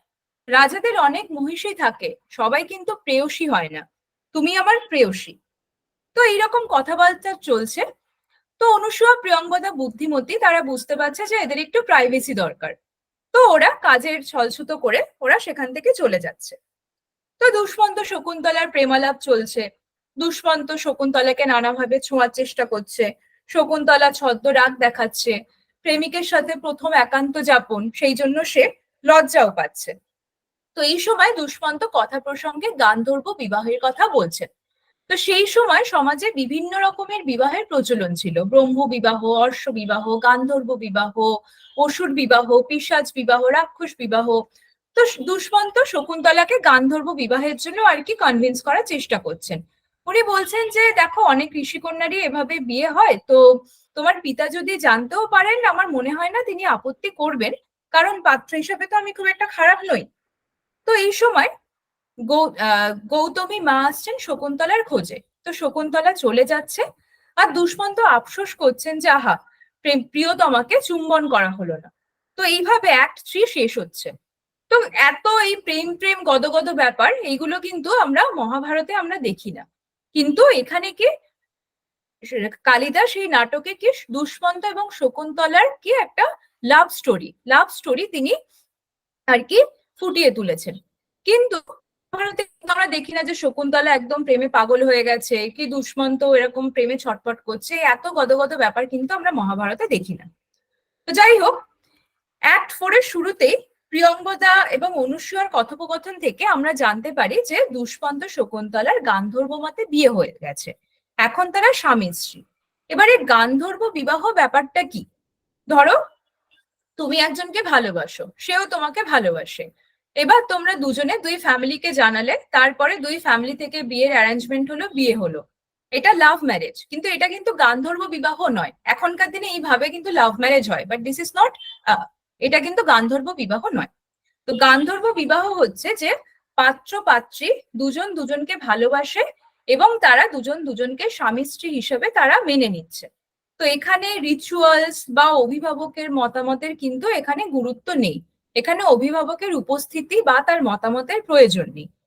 তো এই গান্ধর্ব বিবাহ এটা এক রকমের প্রেম বিবাহ, কিন্তু সমাজ কিন্তু এটাকে খুব একটা ভালো চোখে দেখতো না। কিন্তু এইভাবে শকুন্তলাকে বেঁধে ফেললে শকুন্তলার মতো মেয়ে কিন্তু দুষ্মন্তকে স্বামী হিসেবে মানবে। সে কিন্তু অন্য কারোর দিকে ফিরেও তাকাবে না। কিন্তু দুষ্মন্ত যখন রাজধানীতে ফিরে যাবেন, আহ তিনি কি তার অন্য ওয়াইফদের সাথে তিনি ইন্টিমেট হবেন না? কিন্তু শকুন্তলা কিন্তু এইভাবে শকুন্তলাকে বেঁধে ফেললে শকুন্তলা কখনোই কি অন্য পুরুষের প্রতি আসক্ত হবে না। So we can say that this form of marriage is a male created contractual policy to keep women at as his private property. তো ওদের বিয়ে হয়ে গেছে, এখন ওরা স্বামী স্ত্রী, এবং দুষ্মন্ত ফিরে গেছে হস্তিনাপুরে। এবার দুই সখী একটু চিন্তিত শকুন্তলার জন্য, যে প্রথমত ওরা ভাবছে যে অন্য রানীদের পেয়ে যদি দুষ্মন্ত আমাদের বান্ধবীকে ভুলে যায় তাহলে কি হবে। আবারও ভাবছে যে যদি মহর্ষি কম্বই বিয়ে মেনে না নেন তাহলে কি হবে। তো এইসব ওরা চিন্তা ভাবনা করছে, আর ওরা ফুল জোগাড় করছে। শকুন্তলার ইষ্ট দেবী, তার আরাধনা হবে, সেই জন্য তারা ফুল জোগাড় করতে করতে এইসব কথাবার্তা বলছে। এবার সেই সময় অচেনা কণ্ঠস্বর শুনে ওরা বুঝতে পারলো যে আশ্রমে অতিথি এসেছে। তো অতিথি আপ্যায়ন করতে ওরা ছুটলো, গিয়ে দেখলো যে এই অতিথি যে সে অতিথি নয়, এই অতিথি হচ্ছে দুর্বাসা মুনি, যিনি কি প্রচন্ড রাগী শর্ট টেম্পার একজন মুনি। তিনি কথায় কথায় রেগে যান এবং অভিশাপ দিয়ে দেন। তো দুর্বাসা এসেছেন আশ্রমে। এদিকে শকুন্তলা দুষ্মন্তের চিন্তায় এতটাই মগ্ন হয়ে আছে যে সে এতটাই বাহ্যজ্ঞান শূন্যহীন যে সে জানেই না যে দুর্বাসা এসেছে। দুর্বাসার আগমন সে খেয়ালই করেনি। তো স্বভাবতেই কিন্তু দুর্বাসা অফেন্ডেড। তিনি শকুন্তলাকে অভিশাপ দিচ্ছেন যে তুমি আজ যার জন্য আমাকে ইগনোর করলে সেও তোমাকে ভুলে যাবে। এবার শকুন্তলা এতটাই আনমনা, দিগ্বিদিক জ্ঞান শূন্য, সে জানেও না যে দুর্বাসা এসেছেন এবং তিনি অফেন্ডেড হয়ে তাকে অভিশাপ দিচ্ছেন। কিন্তু অনুসূয়া প্রিয়ঙ্বদা শুনলো যে দুর্বাসা এইভাবে অভিশাপ দিচ্ছেন। তো ওরা তো খুবই ভয় পেল বান্ধবীর জন্য। তো তখন ওরা গিয়ে অনুনয় বিনয় করতে লাগলো, বললো যে আসলে দেখুন আমাদের বান্ধবী একটু কঠিন সময়ের মধ্যে দিয়ে যাচ্ছে, না বুঝে একটা ভুল করে ফেলেছে, আপনি অনুগ্রহ করে ওকে একটু ক্ষমা করে দিন। তো এইসব মিষ্টি কথা শুনে দুর্বাসার রাগ একটু শান্ত হলো। তিনি বললেন যে দেখো, একবার অভিশাপ দিয়ে দিলে সেটা তো ফেরানো যায় না, তবে এর প্রতিকার আছে। শকুন্তলা যদি কোনো একটা চিহ্ন দেখাতে পারে as a token of recognition, তাহলে সেই মানুষটার ওর কথা মনে পড়ে যাবে। তো এই বলে দুর্বাসা ফিরে গেলেন। তো এই শুনে দুই সখী একটু শান্ত হলো এবং তারা ভাবলো যে শকুন্তলা এমনি মনোকষ্টে পুড়ছে, তো ওকে আর এসব জানাবো না, কারণ ওর কাছে তো দুষ্মন্তের দেওয়া আংটিটা আছেই, তো এই আংটিটা দেখালেই তো রাজামশাইয়ের সবকিছু মনে পড়ে যাবে, তাই এটা নিয়ে চিন্তার কিছু নেই। তো কালিদাস কিভাবে দেখো দুষ্মন্তকে খলনায়ক থেকে নায়ক বানানোর চেষ্টা করছেন। মহাভারতে দুষ্মন্ত কিন্তু শকুন্তলাকে চিনেও না চেনার ভান করছিল এবং তাকে নানাভাবে অপমান করছিল। এবার এই নাটকেও যদি দুষ্মন্ত ইচ্ছা করে শকুন্তলাকে না চেনার ভান করেন, তাহলে কিন্তু তাকে হিরো স্ট্যাটাস দেওয়া যাবে না, তাহলে কি তিনিও একজন নেগেটিভ ক্যারেক্টার হয়ে যাবেন। কিন্তু এই যে তাদের লাভ স্টোরি, এর মাঝে একটু টুইস্ট চাই। যেমন আমরা সিনেমায় দেখি যে নায়ক নায়িকার প্রেম হচ্ছে, তারপর কিছু একটা প্রবলেম হচ্ছে, যাতে তারা আলাদা হয়ে যাচ্ছে, আবার শেষে মিলন হচ্ছে। এবার এই কনফ্লিক্টটা চাই, টুইস্টটা চাই। তো দুষ্মন্ত শকুন্তলাকে ভুলে যাবে, কিন্তু সে ইচ্ছা করে মানে চিনেও না চেনার ভান করবে এমনটা নয়, কোনো একটা এক্সটার্নাল কারণের জন্য সে ভুলে যাবে। তো সেই জন্যই কি দুর্বাসার এই এপিসোডটি অবতারণা করা হয়েছে। তো এই অভিশাপটা যখন দুর্বাসা দিচ্ছেন শকুন্তলাকে, আমরা অনুমান করতে পারছি যে কিছু একটা কিন্তু এবার গন্ডগোল হতে চলেছে। একই সঙ্গে যখন আংটির কথা বলা হচ্ছে, তখন আমাদের মনে হচ্ছে যে হ্যাঁ, কিছু একটা গন্ডগোল হবে ঠিকই, কিন্তু শেষে হয়তো সবটা ঠিক হয়ে যাবে। তো এর মধ্যে মহর্ষি কম্ব আশ্রমে ফিরেছেন। এদিকে শকুন্তলা তো দুষ্মন্তের চিন্তায় পুরো পাগল হয়ে আছে, সে বিরহে কাতর হয়ে আছে, এবং দুষ্মন্ত নিতেও আসছেন না, তার দিক থেকে কোনো চিঠিও আসছে না। তো দুই সখী ভাবছে যে হয়তো দুর্বাসার অভিশাপ কাজ করতে শুরু করেছে। তো মহর্ষি কম্ব অলরেডি জানতে পেরেছেন যে শকুন্তলা প্রেগনেন্ট এবং তার বিয়ে হয়ে গেছে। তো তিনি ভাবলেন যে বিবাহিতা মেয়ে মা হতে চলেছে, তার তো আর পিতৃগৃহে থাকা উচিত নয়, তার শ্বশুর বাড়ি যাওয়া উচিত। তো শকুন্তলা শ্বশুর বাড়ি যাবে, তার আয়োজন করা হচ্ছে। তো আমরা দেখছি যে মেয়েদের শ্বশুর বাড়ি যাওয়ার আগে যেমন রিচুয়ালস হয় সেই সব হচ্ছে। শকুন্তলার চুল ধোয়া হচ্ছে, তাকে গয়না দিয়ে সাজানো হচ্ছে, ঋষি পত্নীরা তাকে আশীর্বাদ করছেন, কেউ বলছেন যে তুমি রাজরানী হও, সুখে সংসার করো, কেউ বলছেন যে তোমার পুত্রের বিশ্বজোড়া খ্যাতি হোক, ইত্যাদি। সখীরা কান্নাকাটি করছে, কম্ব আবেগপ্লুত হয়ে পড়ছেন, কারণ কন্যার বিদায়ের সময় তাকে বিদায় দিতে হবে। তো কব্ব স্ত্রী ধর্ম নিয়ে শকুন্তলাকে নানা উপদেশ দিচ্ছেন, যে বড়দের কথা শুনবে, সতীনদের সাথে ভালো ব্যবহার করবে, হিংসা করবে না, স্বামী যদি তোমার সাথে কখনো অবিচারও করেন তাকে অশ্রদ্ধা করবে না, যে নারীরা এইভাবে ব্যবহার করে তাদেরকে সমাজ পতিব্রতা বলে, অন্যথায় সেই নারীকে শৈরিনী বলা হয়। তো এই যে উপদেশগুলো, এখান থেকে বোঝা যাচ্ছে যে সমাজে নারীর কিরকম অবস্থান ছিল। পুরুষ এবং নারীর কিন্তু সমানাধিকার ছিল না। তো যেহেতু শকুন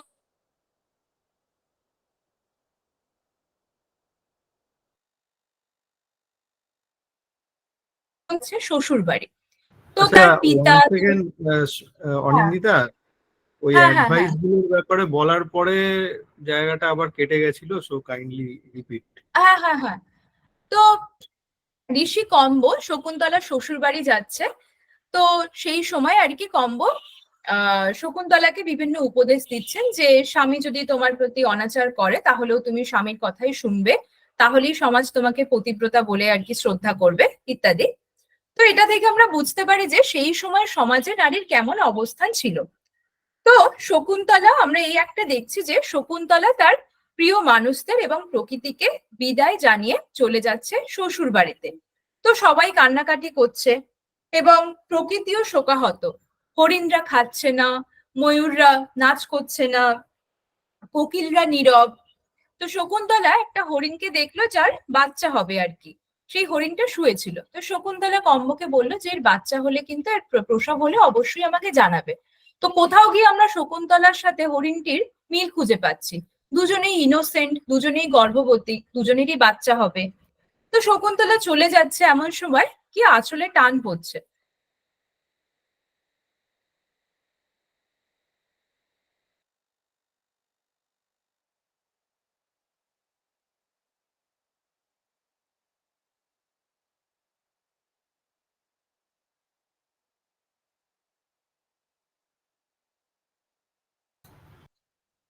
টেকনিক্যাল প্রবলেম হচ্ছে, একটু ধৈর্য রাখো তোমরা।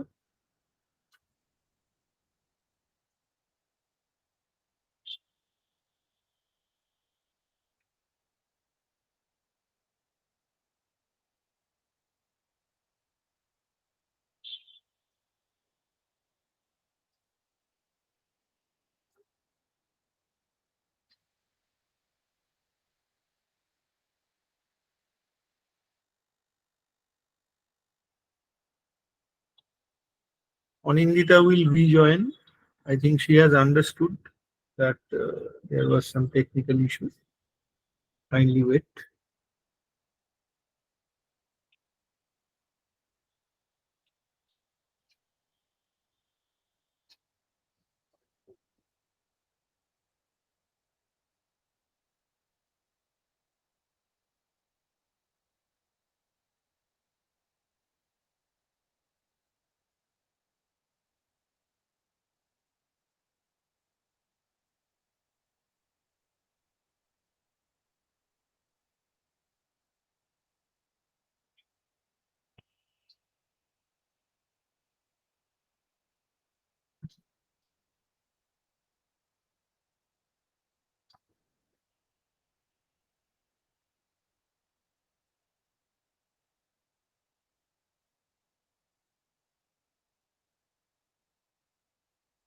বলো। হ্যাঁ, এক মিনিট, এক মিনিট, হ্যাঁ, এক মিনিট, এক মিনিট, এক মিনিট, এক মিনিট। অডিয়েবল? হ্যাঁ অনিন্দিতা, ইউ আর অডিবল। ওই শকুন্তলার আঁচল হ্যাঁ, আটকে যাওয়ার জায়গাটা ওইখান থেকে কেটে গেছে। হ্যাঁ, আচ্ছা, স্লাইড গুলো কি দেখা যাচ্ছে? হ্যাঁ হ্যাঁ, দেখা যাচ্ছে। ঠিক আছে, সরি আই গট ডিসকানেক্টেড। যাই হোক, তো আমরা দেখছি যে এখানে শকুন্তলা গাছগাছালি, তার প্রিয় হরিণ শাবক সবাইকে বিদায় জানিয়ে শ্বশুরবাড়ি চলে যাচ্ছে। তো এই প্রসঙ্গে রবীন্দ্রনাথ ঠাকুর বলেছিলেন যে লতার সহিত ফুলের যেরূপ সম্বন্ধ, তপবনের সহিত শকুন্তলার সেইরূপ স্বাভাবিক সম্বন্ধ। তো কালিদাস কিন্তু তার নাটকে প্রকৃতির সাথে শকুন্তলার একাত্মতার কথা বলেছেন। শকুন্তলার রূপকে প্রকৃতির মায়ের সাথে তুলনা করা হয়েছে। সে গাছে জল দেয়, বিভিন্ন ফ্লোরাল অ্যাক্সেসরিজ পরে, একটা হরিণের প্রতি তার বিশেষ মমত্ববোধ আছে। অন্যদিকে দুষ্মন্ত কিন্তু একজন পেট্রিয়ার্কাল ক্যাপিটালিস্ট। তো আমরা বলতে পারি যে Shakuntala represents nature, while Dushyant represents culture. তো দুষ্মন্ত যে শিকার করতে আসছেন, এটাও তো বনের যে স্বাভাবিক হারমোনি, প্রকৃতির হারমোনি, সেটাকে নষ্ট করা, তাই না? তো এই যে আমরা এতক্ষণ দেখলাম যে আশ্রমের একটা স্বর্গীয় পরিবেশ, পাহাড়, নদী, অরণ্য, হরিণ শিশু, তো একটা স্বর্গীয় একটা পরিবেশ। কিন্তু এই পরিবেশ কিন্তু আমরা আর পাবো না অ্যাক্ট 5 থেকে। পটভূমিকা কিন্তু এখানে পাল্টে যাবে।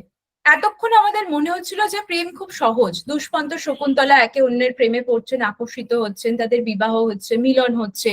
কিন্তু এরপর কি আমরা নগরে এসে পড়বো, শকুন্তলা যাবে রাজসভাতে, পটভূমিকা পাল্টে যাবে। তো এখানে আমরা এসে দেখব যে প্রেম কিন্তু বেশ জটিল, মিলনের পথ কিন্তু অত সোজা নয়। আশ্রমের সারল্য, ইনোসেন্স, সেটা কিন্তু আর এখানে নেই। তো অ্যাক্ট 5-এ আমরা দেখছি যে শকুন্তলা এবং তার সঙ্গী সাথীরা দুষ্মন্তের সভায় উপস্থিত হয়েছে। হঠাৎ শকুন্তলার ডান চোখ কাঁপছে। তো ভাবছে যে আচ্ছা, তাহলে কি আমার সাথে কিছু খারাপ হতে চলেছে? তো ঋষি কম্বের একজন মেসেঞ্জার দুষ্মন্তকে বলছে যে মহর্ষি কম্ব আপনাদের বিবাহের কথা জানেন, তিনি মেনেও নিয়েছেন। শকুন্তলা আপনার সন্তানের মা হতে চলেছে, তাই আমরা শকুন্তলাকে আপনার কাছে নিয়ে এসেছি। এবারে আপনারা সুখে সংসার করুন। এদিকে দুর্বাসার অভিশাপে তো দুষ্মন্ত সবকিছু ভুলে গেছেন। তিনি যে চীনে না চেনার ভান করছেন এমনটা কিন্তু নয়, তিনি সত্যি ভুলে গেছেন। তো উনি বলছেন যে কে এই মহিলা, আমি তো এনাকে চিনিই না, একে পরস্ত্রী, তার উপর গর্ভবতী, তো আমি কেন একে মেনে নিতে যাব, কার না কার বাচ্চা কেন তোমরা আমার ঘাড়ে বাহি গছানোর চেষ্টা করছো, আমি একে চিনি না।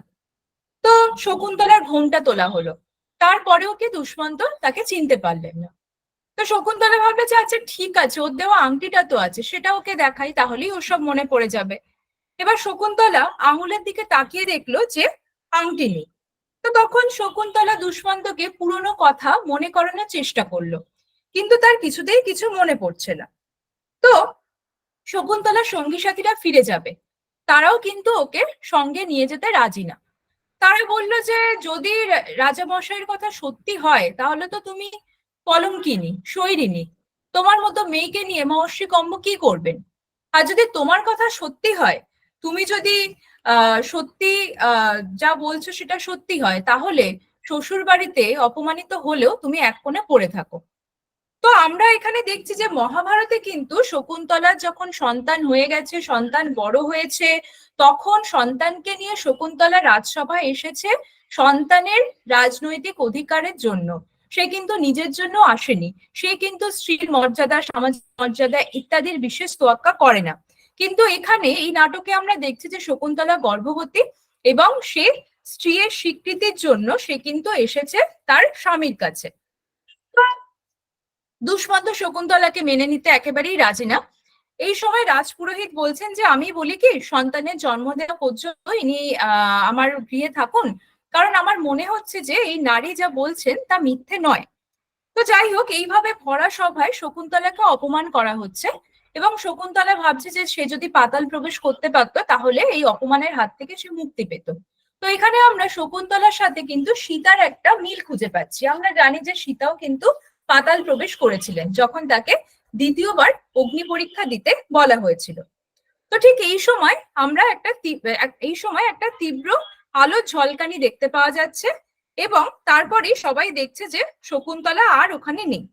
তো আগেই বলেছি যে শকুন্তলা মেনকার কন্যা। তো নিজের কন্যার এই চরম বিপদের সময় কিন্তু মেনকা শকুন্তলাকে তার কাছে ডেকে নিলেন। তো আমরা এখানে দেখছি যে দুষ্মন্ত যখন শকুন্তলাকে মেনে নিতে চাইছে না, গৌতমী রীতিমতো বেগ করছে যাতে দুষ্মন্ত শকুন্তলাকে অ্যাকসেপ্ট করে নেয়। আমরা আগের একটা দেখেছি যে শকুন্তলার দুই সখী অনুসূয়া এবং প্রিয়ঙ্গদা দুর্বাসার কাছে অনুনয় বিনয় করছে যাতে তিনি অভিশাপ ফিরিয়ে নেন। তো শকুন্তলার জন্য সবাই, তার প্রিয়জনরা সবাই এত বেগ করছে, এত অনুনয় বিনয় কেন করছে? কারণ দুষ্মন্তকে ছাড়া শকুন্তলার কোনো অস্তিত্ব নেই। সে দুষ্মন্তের স্ত্রী, সে তার হবু সন্তানের মা। এর বাইরে তার কোনো স্বতন্ত্র সত্তা, তার কোনো আইডেন্টিটি নেই। সেই জন্য দুষ্মন্ত অ্যাকসেপ্ট করলে কি সে রাজরানী হয়ে যাবে? কিন্তু দুষ্মন্ত তাকে যদি না মেনে নেয়, তাকে যদি ত্যাগ করে, তার চরিত্রে কি কলঙ্কের দাগ লাগবে, সবাই তাকে চরিত্রহীনা বলবে, তাকে সমাজ ভালো চোখে দেখবে না। তো শকুন্তলার একমাত্র আইডেন্টিটি হচ্ছে সে দুষ্মন্তের স্ত্রী এবং তার হবু সন্তানের মা। কিন্তু শকুন্তলা অন্যদিকে কিন্তু দুষ্মন্তের সার্ভাইভালের জন্য এতটাও এসেনশিয়াল না। তার রাজত্ব আছে, সামাজিক পরিচয় আছে, ধনসম্পদ আছে, একাধিক রানী আছে। So this shows the subordinate position of women in a patriarchal society. শকুন্তলার আর কোনো যাওয়ার জায়গা নেই, তার নিজস্ব কোনো আইডেন্টিটি নেই। সেই জন্যই কিন্তু শকুন্তলার জন্য তার প্রিয় মানুষরা এতবার করে করছে।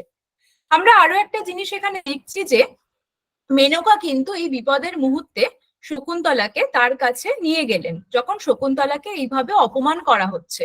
তো আমরা জানি যে অপ্সরারা কি, তারা আনঅ্যাটাচড থাকে। মেনকাও কিন্তু শকুন্তলাকে ত্যাগ করেছিলেন ছোটবেলা, কিন্তু তিনি যে তার কন্যাকে একেবারেই ভুলে গেছেন, তার সাথে কোনো অ্যাটাচমেন্ট নেই এরকম কিন্তু না। কারণ কন্যার বিপদের দিনে কিন্তু মাই এসে তার পাশে দাঁড়ালেন। আর একটা জিনিস, মেনকা আর শকুন্তলার চরিত্রের কন্ট্রাস্ট। মেনকা শকুন্তলার মা, তিনি একজন অপ্সরা, তো অবভিয়াসলি তিনি এক পুরুষে আসক্ত নন, তিনি বহুগামী। শকুন্তলা তার কন্যা, কিন্তু সে কিন্তু পতিব্রতা ধর্ম পালন করছে। সে অত্যন্ত ইনোসেন্ট, সে এক পুরুষেই অনুরক্ত এবং দুষ্মন্ত তাকে ত্যাগ করার পরেও কিন্তু শকুন্তলা অন্য কোনো পুরুষের দিকে ফিরেও তাকাবে না। সে অত্যন্ত দুঃখ কষ্টের মধ্যে দিয়ে সে একাকী জীবন সংগ্রাম করবে। তো আমরা দেখতে পাচ্ছি যে মা এবং মেয়ের কিন্তু চরিত্রগত দিক থেকে কোনো মিল নেই। শকুন্তলা কিন্তু সে তার পতিব্রতা ধর্ম, সে তার স্ত্রী ধর্ম পালন করছে।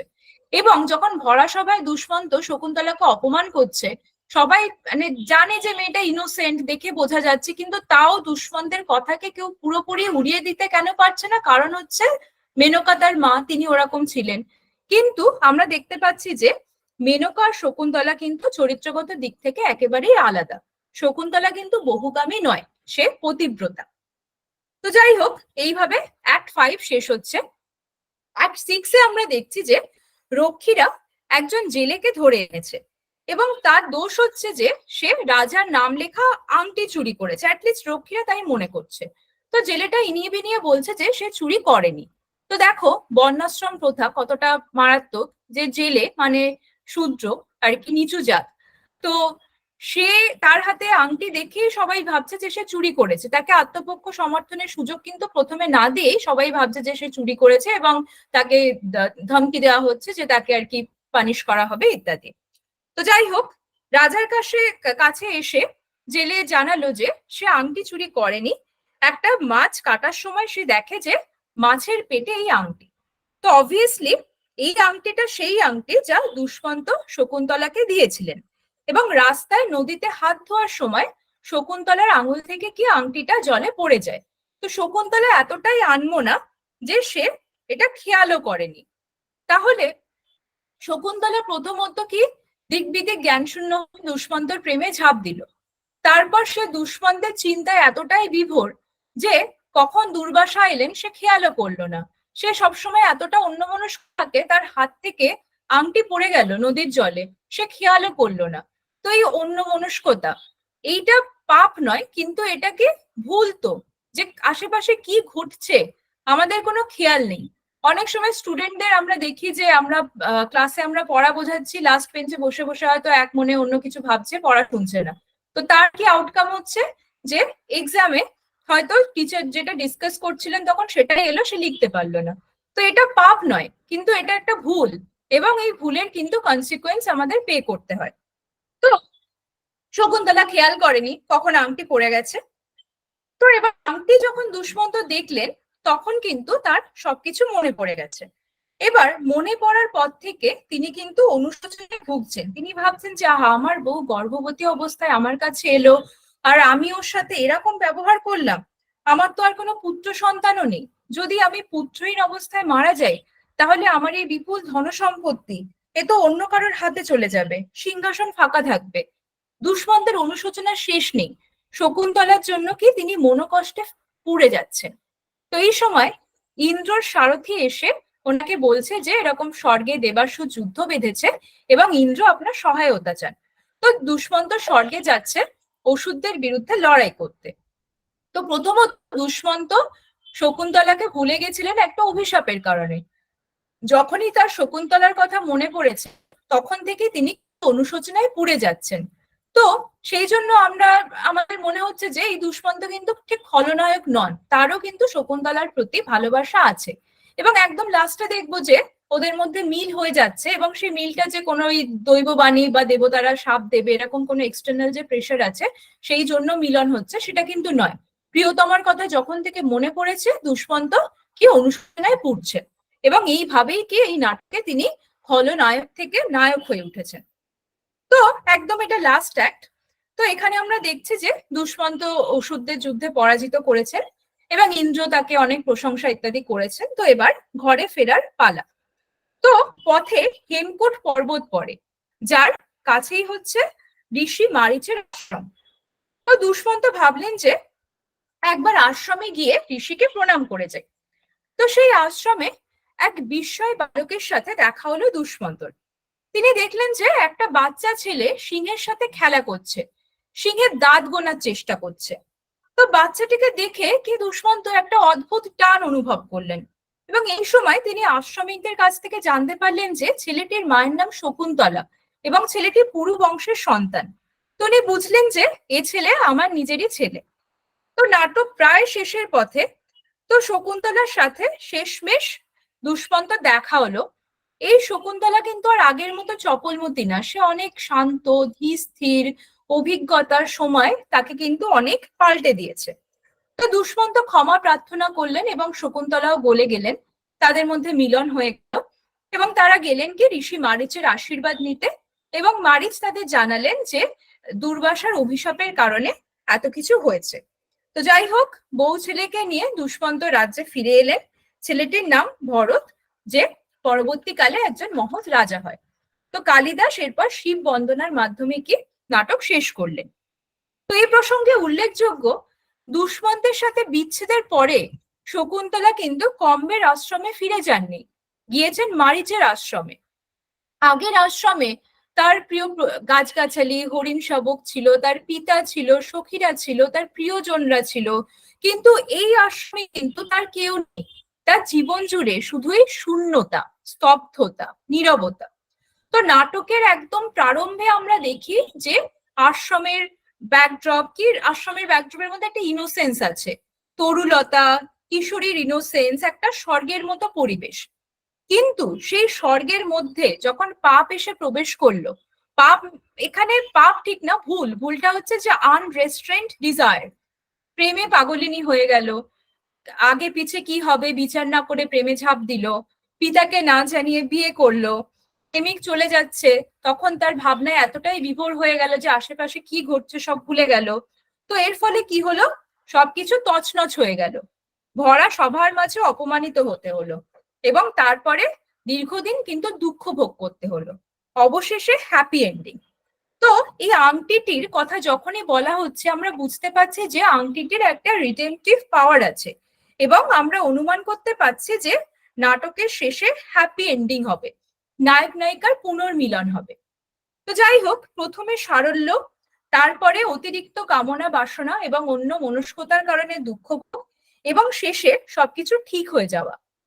তাই রবীন্দ্রনাথ ঠাকুরকে অনুসরণ করে আমরা বলতে পারি যে শকুন্তলা একই সঙ্গে প্যারাডাইস লস্ট এবং প্যারাডাইস রিগেন্ড। তো প্যারাডাইস রিগেন্ড এখানে কিভাবে হলো? তপস্যার মাধ্যমে। So we can say that Shakuntala's journey is a journey from innocence to experience. দুঃখের মধ্য দিয়ে, অভিশাপের মধ্য দিয়ে পরম সত্যে উপনীত হয়ে শকুন্তলা অধ্যাত্ম চেতনা অর্জন করেছে। তো কালিদাস এখানে বলতে চেয়েছেন যে মানুষ অধ্যাত্ম চেতনার দীপ্তিকে সবসময় অনুভব করতে পারে না, ইন্দ্রিয় সেই অনুভূতির পথে বাধা হয়ে দাঁড়ায়। তো শকুন্তলা দেহকে অতিক্রম করতে পেরেছে বলেই কিন্তু সে অধ্যাত্ম চেতনা লাভ করতে পেরেছে। দুষ্মন্তের অনুশোচনা এবং শকুন্তলা সাইলেন্ট সাফারিং তাদের ভালোবাসাকে কিন্তু অন্য মাত্রা দিয়েছে। প্রথমে আমরা দেখি যেটা দেহজ প্রেম, সেটা কিন্তু শকুন্তলার দুঃখ যন্ত্রণা ভোগ এবং দুষ্মন্তের অনুশোচনা কিন্তু সেই দেহজ প্রেমকে অন্য মাত্রা দিয়েছে। তো শকুন্তলা খুবই বিখ্যাত একটি চরিত্র, প্রচুর লেখালেখি হয়েছে শকুন্তলাকে নিয়ে। 1789 সালে উইলিয়াম জোন্স অভিজ্ঞান শকুন্তলম নাটকটিকে ইংরেজিতে অনুবাদ করেন। তারপরে তো ওয়েস্টার্ন স্কলাররাও শকুন্তলাকে নিয়ে অনেক লেখালেখি করেছেন। রবীন্দ্রনাথ ঠাকুর শকুন্তলাকে টেম্পেস্টের নায়িকা মিরান্দার সাথে তুলনা করেছেন, আবার এও বর্ণনা করেছেন কোন কোন দিক থেকে শকুন্তলা মিরান্দার থেকে আলাদা। বঙ্কিমচন্দ্র চট্টোপাধ্যায় শকুন্তলাকে শেক্সপিয়ারের ওথেলো নাটকের নায়িকা ডেসডিমোনার সাথে। এই তুলনামূলক আলোচনাগুলি করতে গেলে আগে আমাদের উক্ত নাটকগুলি সম্পর্কে বিশদে জানতে হবে, তাই সেই আলোচনা আপাতত মুলতবি থাক। তাছাড়াও আমরা জানি যে ঈশ্বরচন্দ্র বিদ্যাসাগর এই নাটকটিকে বাংলায় অনুবাদ করেন। প্রখ্যাত পেইন্টার রবি বর্মা শকুন্তলার অনেকগুলি চিত্র অঙ্কন করেছিলেন। এই স্লাইডে যে চিত্রগুলি ব্যবহার করা হয়েছে তার মধ্যে অনেকগুলি কিন্তু রবি বর্মার পেন্টিং আছে। তো জার্মান কবি গেটের খুব প্রিয় একজন চরিত্র হলেন শকুন্তলা। তো তিনি শকুন্তলা সম্পর্কে যেটা বলেছিলেন, আমি কোট করছি, জাস্ট ওয়ান সেক। হ্যাঁ, তিনি বলেছিলেন, in Shakuntala one can find both the fragile blossoms of the early spring and the mature fruit of the late autumn. তো গেটের এই কথাটিকে রবীন্দ্রনাথ ঠাকুর এইভাবে অনুবাদ করেছেন, আমি আবারও কোট করছি। কেহ যদি তরুণ বৎসরের ফুল ও পরিণত বৎসরের ফল, কেহ যদি মর্ত ও স্বর্গ একত্র দেখিতে চায়, তবে শকুন্তলায় তাহা পাইবে। অর্থাৎ কিনা শকুন্তলার মধ্যে একটা গভীর পরিণতির ভাব আছে, ফুল থেকে ফলের পরিণতি, মর্ত থেকে স্বর্গের পরিণতির মতো। তো নাটকের প্রথম দিকে আমরা কি দেখি, যে শকুন্তলার মধ্যে কিশোরী সুলভ চিত্ত চাঞ্চল্য, সরলতা, লজ্জা, সংকোচ, প্রেমিকের প্রতি ব্যাকুলতা, শারীরিক কামনা বাসনা, কিন্তু তাতে কিন্তু তার পবিত্রতা নষ্ট হয়নি। এই প্রসঙ্গে আমি আর একবার রবীন্দ্রনাথ ঠাকুরকে কোট করব। তিনি বলেছিলেন, ঘরের ভিতরে যে কৃত্রিম ফুল সাজাইয়া রাখা যায়, তাহার ধুলা প্রত্যহ না ঝাড়িলে চলে না, কিন্তু অরণ্য ফুলের ধুলা ঝাড়িবার জন্য লোক রাখিতে হয় না, সে অনাবৃত থাকে, তাহার গায়ে ধুলাও লাগে, তবু সে কেমন করিয়া সহজে আপনার সুন্দর নির্মলতাটুকু রক্ষা করিয়া চলে। শকুন্তলাকেও ধুলা লাগিয়াছিল, কিন্তু তাহা সে নিজে জানিতেও পারে নাই। সে অরণ্যের সরল মৃগীর মতো, নিঝড়ের জলধারার মতো, মলিনতার সংস্রবেও অনায়াসে নির্মল। কি সুন্দর কথা, তাই না? তো নাটকের প্রারম্ভে আমরা শকুন্তলাকে দেখছি চঞ্চল, সরলমতি, কিন্তু এই নাটকের শেষেই তিনি হয়ে উঠছেন শান্ত, নিয়মচারিণী, একাগ্রতা পরায়ণা, ধীর স্থির। জীবনের অভিজ্ঞতা কিন্তু তাকে পাল্টে দিচ্ছে, তিনি হয়ে উঠছেন খুব সংযত, সহিষ্ণু। তো যে মেয়েটা শুরুতে একটা মৌমাছি দেখলেও ভয় পেত, সে জীবন যন্ত্রণা সহ্য করছে একাকী, নিঃশব্দে।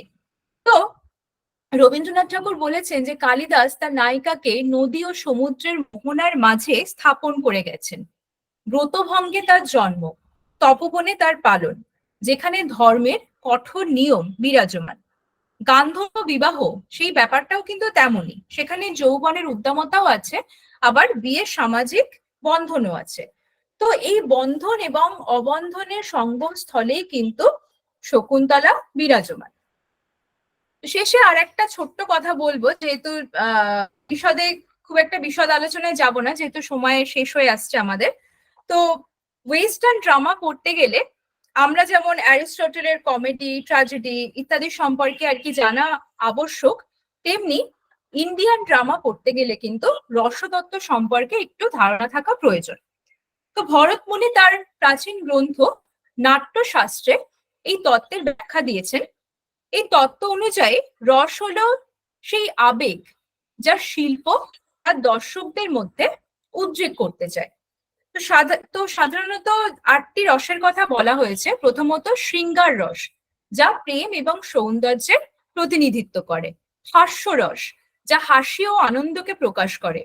করুণা রস, যা দুঃখ ও সমবেদনার অনুভূতি জাগায়। রৌদ্র রস, যা ক্রোধকে প্রকাশ করে। বীর রস, যা বীরত্ব প্রকাশ করে। ভয়ানক রস, যা ভয় এবং উদ্বেগকে প্রকাশ করে। বীভৎস রস, যা ঘৃণা ও বিরক্তি প্রকাশ করে। অদ্ভুত রস, যা বিস্ময় এবং কৌতূহল উদ্রেক করে। এবং শান্ত রস, যা শান্তি ও সন্তুষ্টির প্রতীক। তো এই নাটকে মূলত আমরা কি কি রসের আধিক্য দেখতে পাই? প্রথমত কি, শৃঙ্গার রস। প্রথমেই আমরা দেখছি রোমান্টিক ব্যাকড্রপ, নায়ক নায়িকা দেখা হচ্ছে, তারা দুজন দুজনের প্রতি অ্যাট্রাক্টেড, তারা প্রেমে পড়ছেন, তাদের মধ্যে বিভিন্ন মানে প্রেম প্রেম একটা আলাপচারিতা চলছে। তো এটা কি আমাদের মধ্যে শৃঙ্গার রস উদ্রেক করছে। তারপর কি, করুণার রস, করুণা রস। তো শকুন্তলা যখন রাজসভায় যাচ্ছে, দুষ্মন্ত তাকে মেনে নিচ্ছেন না, শকুন্তলা অত্যন্ত অপমানিত বোধ করছে। তারপরে সে স্বামীকে ছাড়াই সে একাকী জীবন যন্ত্রণা ভোগ করছে, এবং তার কষ্ট দেখে কিন্তু পাঠক বা দর্শক তাদের কিন্তু কষ্ট হচ্ছে, চোখে জল আসছে, সমবেদনা এবং দুঃখের অনুভূতি কিন্তু উদ্রেক হচ্ছে। তো এই নাটকে কিন্তু আমরা করুণা রসও দেখতে পাই। এবং একদম শেষে শান্ত রস, কারণ অনেক টালমাটাল হলো, অনেক কনফ্লিক্ট হলো, কিন্তু নাটকের শেষে কিন্তু হ্যাপি এন্ডিং হচ্ছে। তো এইটি কি নাটকটিকে একটা সন্তোষজনক পরিসমাপ্তি দিচ্ছে। তো শকুন্তলাকে নিয়ে কিন্তু এখনো প্রচুর লেখালেখি হচ্ছে। বিভিন্ন কন্টেম্পোরারি মিথ মেকাররা শকুন্তলাকে নিয়ে লেখালেখি করছেন, যেমন নমিতা গোখলের উপন্যাস আছে Shakuntala the play of memory.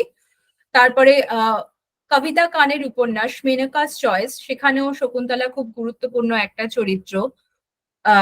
তো কন্টেম্পোরারি মিথ মেকাররা কিন্তু শকুন্তলাকে নিয়ে লেখালেখি করছেন, কিন্তু আমরা দেখতে পাচ্ছি যে তারা কিন্তু মহাভারতের শকুন্তলাকেই মডেল হিসেবে তারা ইউজ করছেন। মহাভারতের শকুন্তলার আদলেই কিন্তু তারা তাদের শকুন্তলাকে মূলত কন্টেম্পোরাইজ করছেন। কালিদাসের শকুন্তলাকে কিন্তু তারা মডেল হিসেবে ব্যবহার করছেন না, কারণ মেয়েদের সামাজিক অবস্থান গুপ্ত যুগে যেমন ছিল এখনকার যুগে অবস্থা নেই। এখন আমরা মেয়েদের অধিকার জন্য লড়াই করছি, মেয়েরা পুরুষদের থেকে কোনো অংশেই কিন্তু আর পিছিয়ে নেই।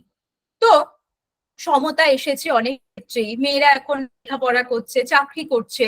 তাই এখনকার লেখিকারা কিন্তু কালিদাসের শকুন্তলার আদলে তাদের শকুন্তলাকে ওরকম শান্তশিষ্ট, পরনির্ভরশীল, ভীতু, নরম স্বভাবের একজন মেয়ে এইভাবে পোট্রে না করে তারা কিন্তু মহাভারতের শকুন্তলার আদলে তাদের শকুন্তলাকে আর কি খুব সাহসী, প্রতিবাদী একজন মহিলা, একজন প্রাউড সিঙ্গেল মাদার হিসেবেই কিন্তু তারা তাদের শকুন্তলাকে কন্টেম্পোরাইজ করছেন। তো থ্যাংক ইউ, এখানেই শেষ করা যাক। কারোর যদি কোনো রকম ডাউট বা প্রশ্ন থাকে আমাকে জিজ্ঞাসা করতে পারো।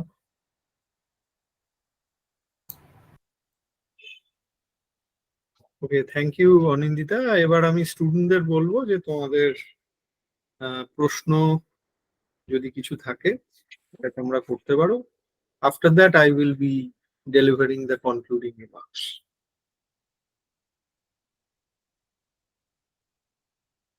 দীপা, কোনো প্রশ্ন? আচ্ছা, লিপিকা বলো, লিপিকা শুরু করো।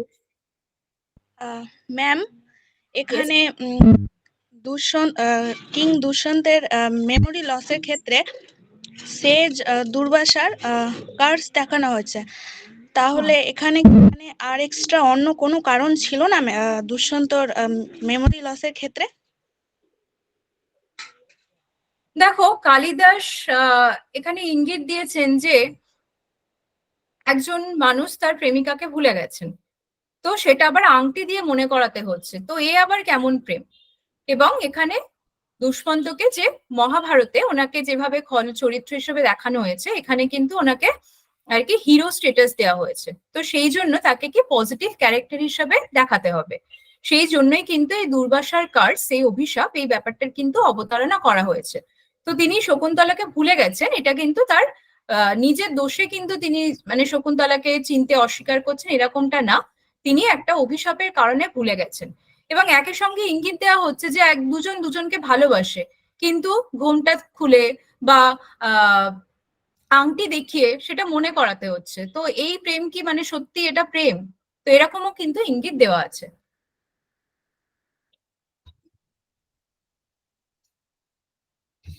বেশ, Deepa. Okay, Deepa says that thank you there Deepa. is no more query left. Good to hear that. Shayoni, any query? Ma'am, yes. বলছিলাম যে যখন শকুন্তলাকে আহ দুষ্মন্তের সভায় ইনসাল্ট না করেও তাকে ভুলে গেছিলেন তিনি, আর তারপর শেষ পয়েন্টে যখন তাকে নিতে গেছিল বা তার সাথে যখন দেখা হয়েছিল, তাহলে কি তখন শকুন্তলার দুষ্মন্তের প্রতি কোনো অভিমান বা রাগ কিছুই আসেনি? দেখো, এইটা তো খুব স্বাভাবিকভাবেই প্রশ্ন জাগে যে প্রেমিক অস্বীকার করলো, তারপর বহু বছর পরে দেখা হলো। তো সেই রকম এখনকার কোনো মেয়ে যার খুব মানে হাই সেলফ রেসপেক্ট, সে তো মানে আর ফিরে যাবেই না। কিন্তু আগেই বলেছি যে এখানে শকুন্তলা খুব নরম স্বভাবের, খুব শান্তশিষ্ট একটা মেয়ে, এবং তার স্বামী তাকে নিতে এসেছে, সে অনুশোচনায় দগ্ধ হচ্ছে, এবং শকুন্তলাকে সে মানে রাজরানীর আর কি সম্মান দেবে, তার পুত্র রাজা হবে। তো শকুন্তলা কিন্তু দুষ্মন্ত যখনই আর কি মানে তার ক্ষমা প্রার্থনা করছে, শকুন্তলা কিন্তু গলে যাচ্ছে। তো এখনকার মেয়েরা হলে কিন্তু অবভিয়াসলি এইভাবে রিয়াক্ট করবে না, সেটা খুব স্বাভাবিক। কিন্তু এই চরিত্রটিকে কিন্তু এমন ভাবেই সৃষ্টি করা হয়েছে, সেই জন্য আমি বারবার মহাভারতের শকুন্তলার সাথে আর কি কালিদাসের শকুন্তলার আর কি তুলনা করছিলাম। তো যখনই দেখছে যে হ্যাঁ স্বামীর সবটা মনে পড়েছে, সে কিন্তু বলে যাচ্ছে এবং তাদের মিলন হয়ে যাচ্ছে। তো এখনকার কোনো মেয়ে হলে অবভিয়াসলি এইভাবে রিয়াক্ট করবে না।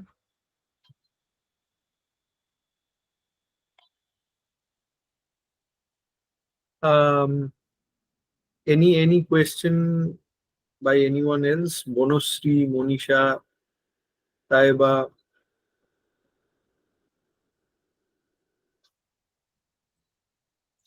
Raj, কোনো প্রশ্ন? No, sir. Completely understand, sir. Oh, I guess then I should start delivering the note of thanks. Well, I really enjoyed the talk. I always do when I listen to Anindita, because even before she delivered 2 virtual lectures for our students, one was on Pride and Prejudice, the other was on 3 Webs of Feminism. But I must add that while listening to the previous 2 lectures, I was always feeling tempted that she's probably not being given the opportunity to give her very best, because I knew that when she will talk about Abhigyana Shakuntalam, she will actually give her unique insights. I'm not saying that the Pride and Prejudice talk or the talk on introducing 3 Webs of Feminism were very generic. They too were very substantial, but I personally feel that when we talk about our own research interests, we we we we we, we get into a position of giving our very best, and today was definitely one of those occasions. So I really enjoyed the talk, and I must also appreciate Anindita for covering this fairly large text within such a brief span of time, because due to a number of factors, I had requested her to try to cover within less than 1.5 hours. And later on, I regretted, because I realized that it is very unjust to ask for such a task. But she completed that with amazement for me. প্রায় প্রত্যেকটা significant aspect নাটকটির খুব সুন্দরভাবে তুলে ধরা হয়েছে, এবং সব থেকে ইন্টারেস্টিং জায়গা যেটা, সেটা হচ্ছে মহাভারতের শকুন্তলার সাথে তুলনা। এটা ভীষণভাবে দরকার ছাত্রছাত্রীদেরও ভাবা। এবং আমি জানি না মানে পরীক্ষাতে প্রশ্ন ইত্যাদি সেগুলোতে তোমরা কমন পাবে কি পাবে না, but definitely this is going to stay with you for some time, maybe for life, if you can utilize it, because I strongly believe that Abhigyana Shakuntalam, apart from being a part of our syllabus, apart from being necessary for passing your exams with good marks, it is very important to understand this play for understanding your personal relationships, which is definitely becoming a reason to worry about these days. I mean, তোমরা ভারতের বাইরে বিভিন্ন জায়গাতে তোমরা দেখবে যে মেলামেশার ক্ষেত্রে সমাজের রেস্ট্রিকশন যেমন একটা সমস্যা, সেরকম আবার যেখানে রেস্ট্রিকশন ব্যাপারগুলো কাজ করছে না, সেখানেও নানান রকমের সমস্যা ঘটে যায়, যেটা দুটো মানুষের মধ্যে সমস্যা। এবং সেই সমস্যাগুলোর ব্যাপারে কালিদাস অবশ্যই, মানে এটা আমাকে বলতেই হবে যে কালিদাস যে ভীষণ প্রোগ্রেসিভ ভাবে সেটাকে ডিল করেছেন, সেটা আজকের দিনে দাঁড়িয়ে হয়তো বলা যায় না, যেটা তোমরা আলোচনাতেও বুঝতে পারলে। এই একটু আগে সায়নীর যে প্রশ্নটা উঠে এলো, যে শকুন্তলা সেভাবে কি অভিমানের কথা ব্যক্ত করেছিলেন, শকুন্তলা কি মানে সোজা কথায় দুষ্যন্ত যেটা ডিজার্ভ করতেন, মহাভারতের শকুন্তলা অবশ্য করেছিলেন, কিন্তু কালিদাসের শকুন্তলা সেভাবে তো দুষ্যন্তকে 2-4টে কড়া কথা শুনিয়ে দিতে পেরেছিলেন, সেটা তো করেননি। এখন সেই সবকিছু কালিদাস হয়তো কাভার করে যেতে পারেননি, কিন্তু মনে রাখতে হবে যে কালিদাস নাটকটা যে সময়ের দাঁড়িয়ে লিখছেন, সেই সময়ের সমাজ অন্যরকম। বরং আজকের দিনে কালিদাসকে আমাদের পড়া দরকার এই হিসেবে যে আজকের দিনেও রেলেভেন্ট কিছু বিষয় সেটাকে নিয়ে তিনি সেদিন সেই সময়ের মতো করে কথা বলেছিলেন। অ্যান্ড এটাও একটা ভাবার, সেটা হচ্ছে যে আমার মনে হয় মহাভারতের পরে কালিদাস লিখছেন, এটা ব্যাপারে কোনো বিতর্ক নেই। তো সেক্ষেত্রে কালিদাস দেখাচ্ছেন যে মহাভারতের টেক্সটে শকুন্তলা একজন বেশ মানে রীতিমতো নিজের অধিকার সম্বন্ধে সচেতন একজন নারী, তাকে তিনি ট্রান্সফর্ম করছেন একজন লাজুক সাবমিসিভ, শব্দটা বারবার ব্যবহার হয়েছে, so I will also stick to that, submissive একজন মহিলা হিসেবে। সো আমাদের হয়তো যদি আমরা কালিদাসের সময়টাকে দেখি তাহলে দেখবো যে সেই সময়ের সমাজ, সেই সময়ের দর্শক বৃন্দ হয়তো এরকম নারীদের দেখতে পছন্দ করতেন। এবং কালিদাস, আমি যতটুকু বুঝেছি, কালিদাস কখনোই দর্শকদের পছন্দকে ভীষণভাবে চ্যালেঞ্জ করে একটা অন্য কিছু লিখে ফেলবো এটা বোধহয় করেননি। এবং সেই একই জিনিস আমরা তো শেক্সপিয়ারের মধ্যেও দেখেছি, কালিদাস আর শেক্সপিয়ারের মধ্যে বহু প্যারালাল বহুবার টানা হয়েছে। এবং আমি যেটা বলবো সেটা হচ্ছে কালিদাস হয়তো এটাই দেখালেন যে একটা চরিত্রকে অ্যাডাপ্ট করার সময় নিজের সময়, দর্শকদের চাহিদা, এগুলোকে মাথায় রেখে অনেক চেঞ্জ করা যায়। এবং আজকের দিনে সময় বদলেছে, দর্শকদের চাহিদা বদলেছে, সেই অনুযায়ী আরেকবার যদি কালিদাস এর এই নাটকটিকে আজকের মতো করে অ্যাডাপ্ট করা যায় তাহলে হয়তো অনেক কিছু আসবে যেগুলো শকুন্তলাকে অনেক বেশি ভোকাল করে তুলবে। এবং অনেক কিছুই মানে আজকের দিনের অনেক পরিস্থিতি এই নাটকের মধ্যে ফুটে ওঠে। শুধু আরেকটা কথা আমি বলবো, সেটা হচ্ছে আমার দেখা আমাদের ইন্ডিয়ান সিনেমার খুব ইন্টারেস্টিং একটি অ্যাডাপ্টেশন না হলেও অ্যাপ্রোপ্রিয়েশন অফ অভিজ্ঞান শকুন্তলম হলো রাজেশ খান্নার শর্মিলা ঠাকুরের আরাধনা সিনেমাটি।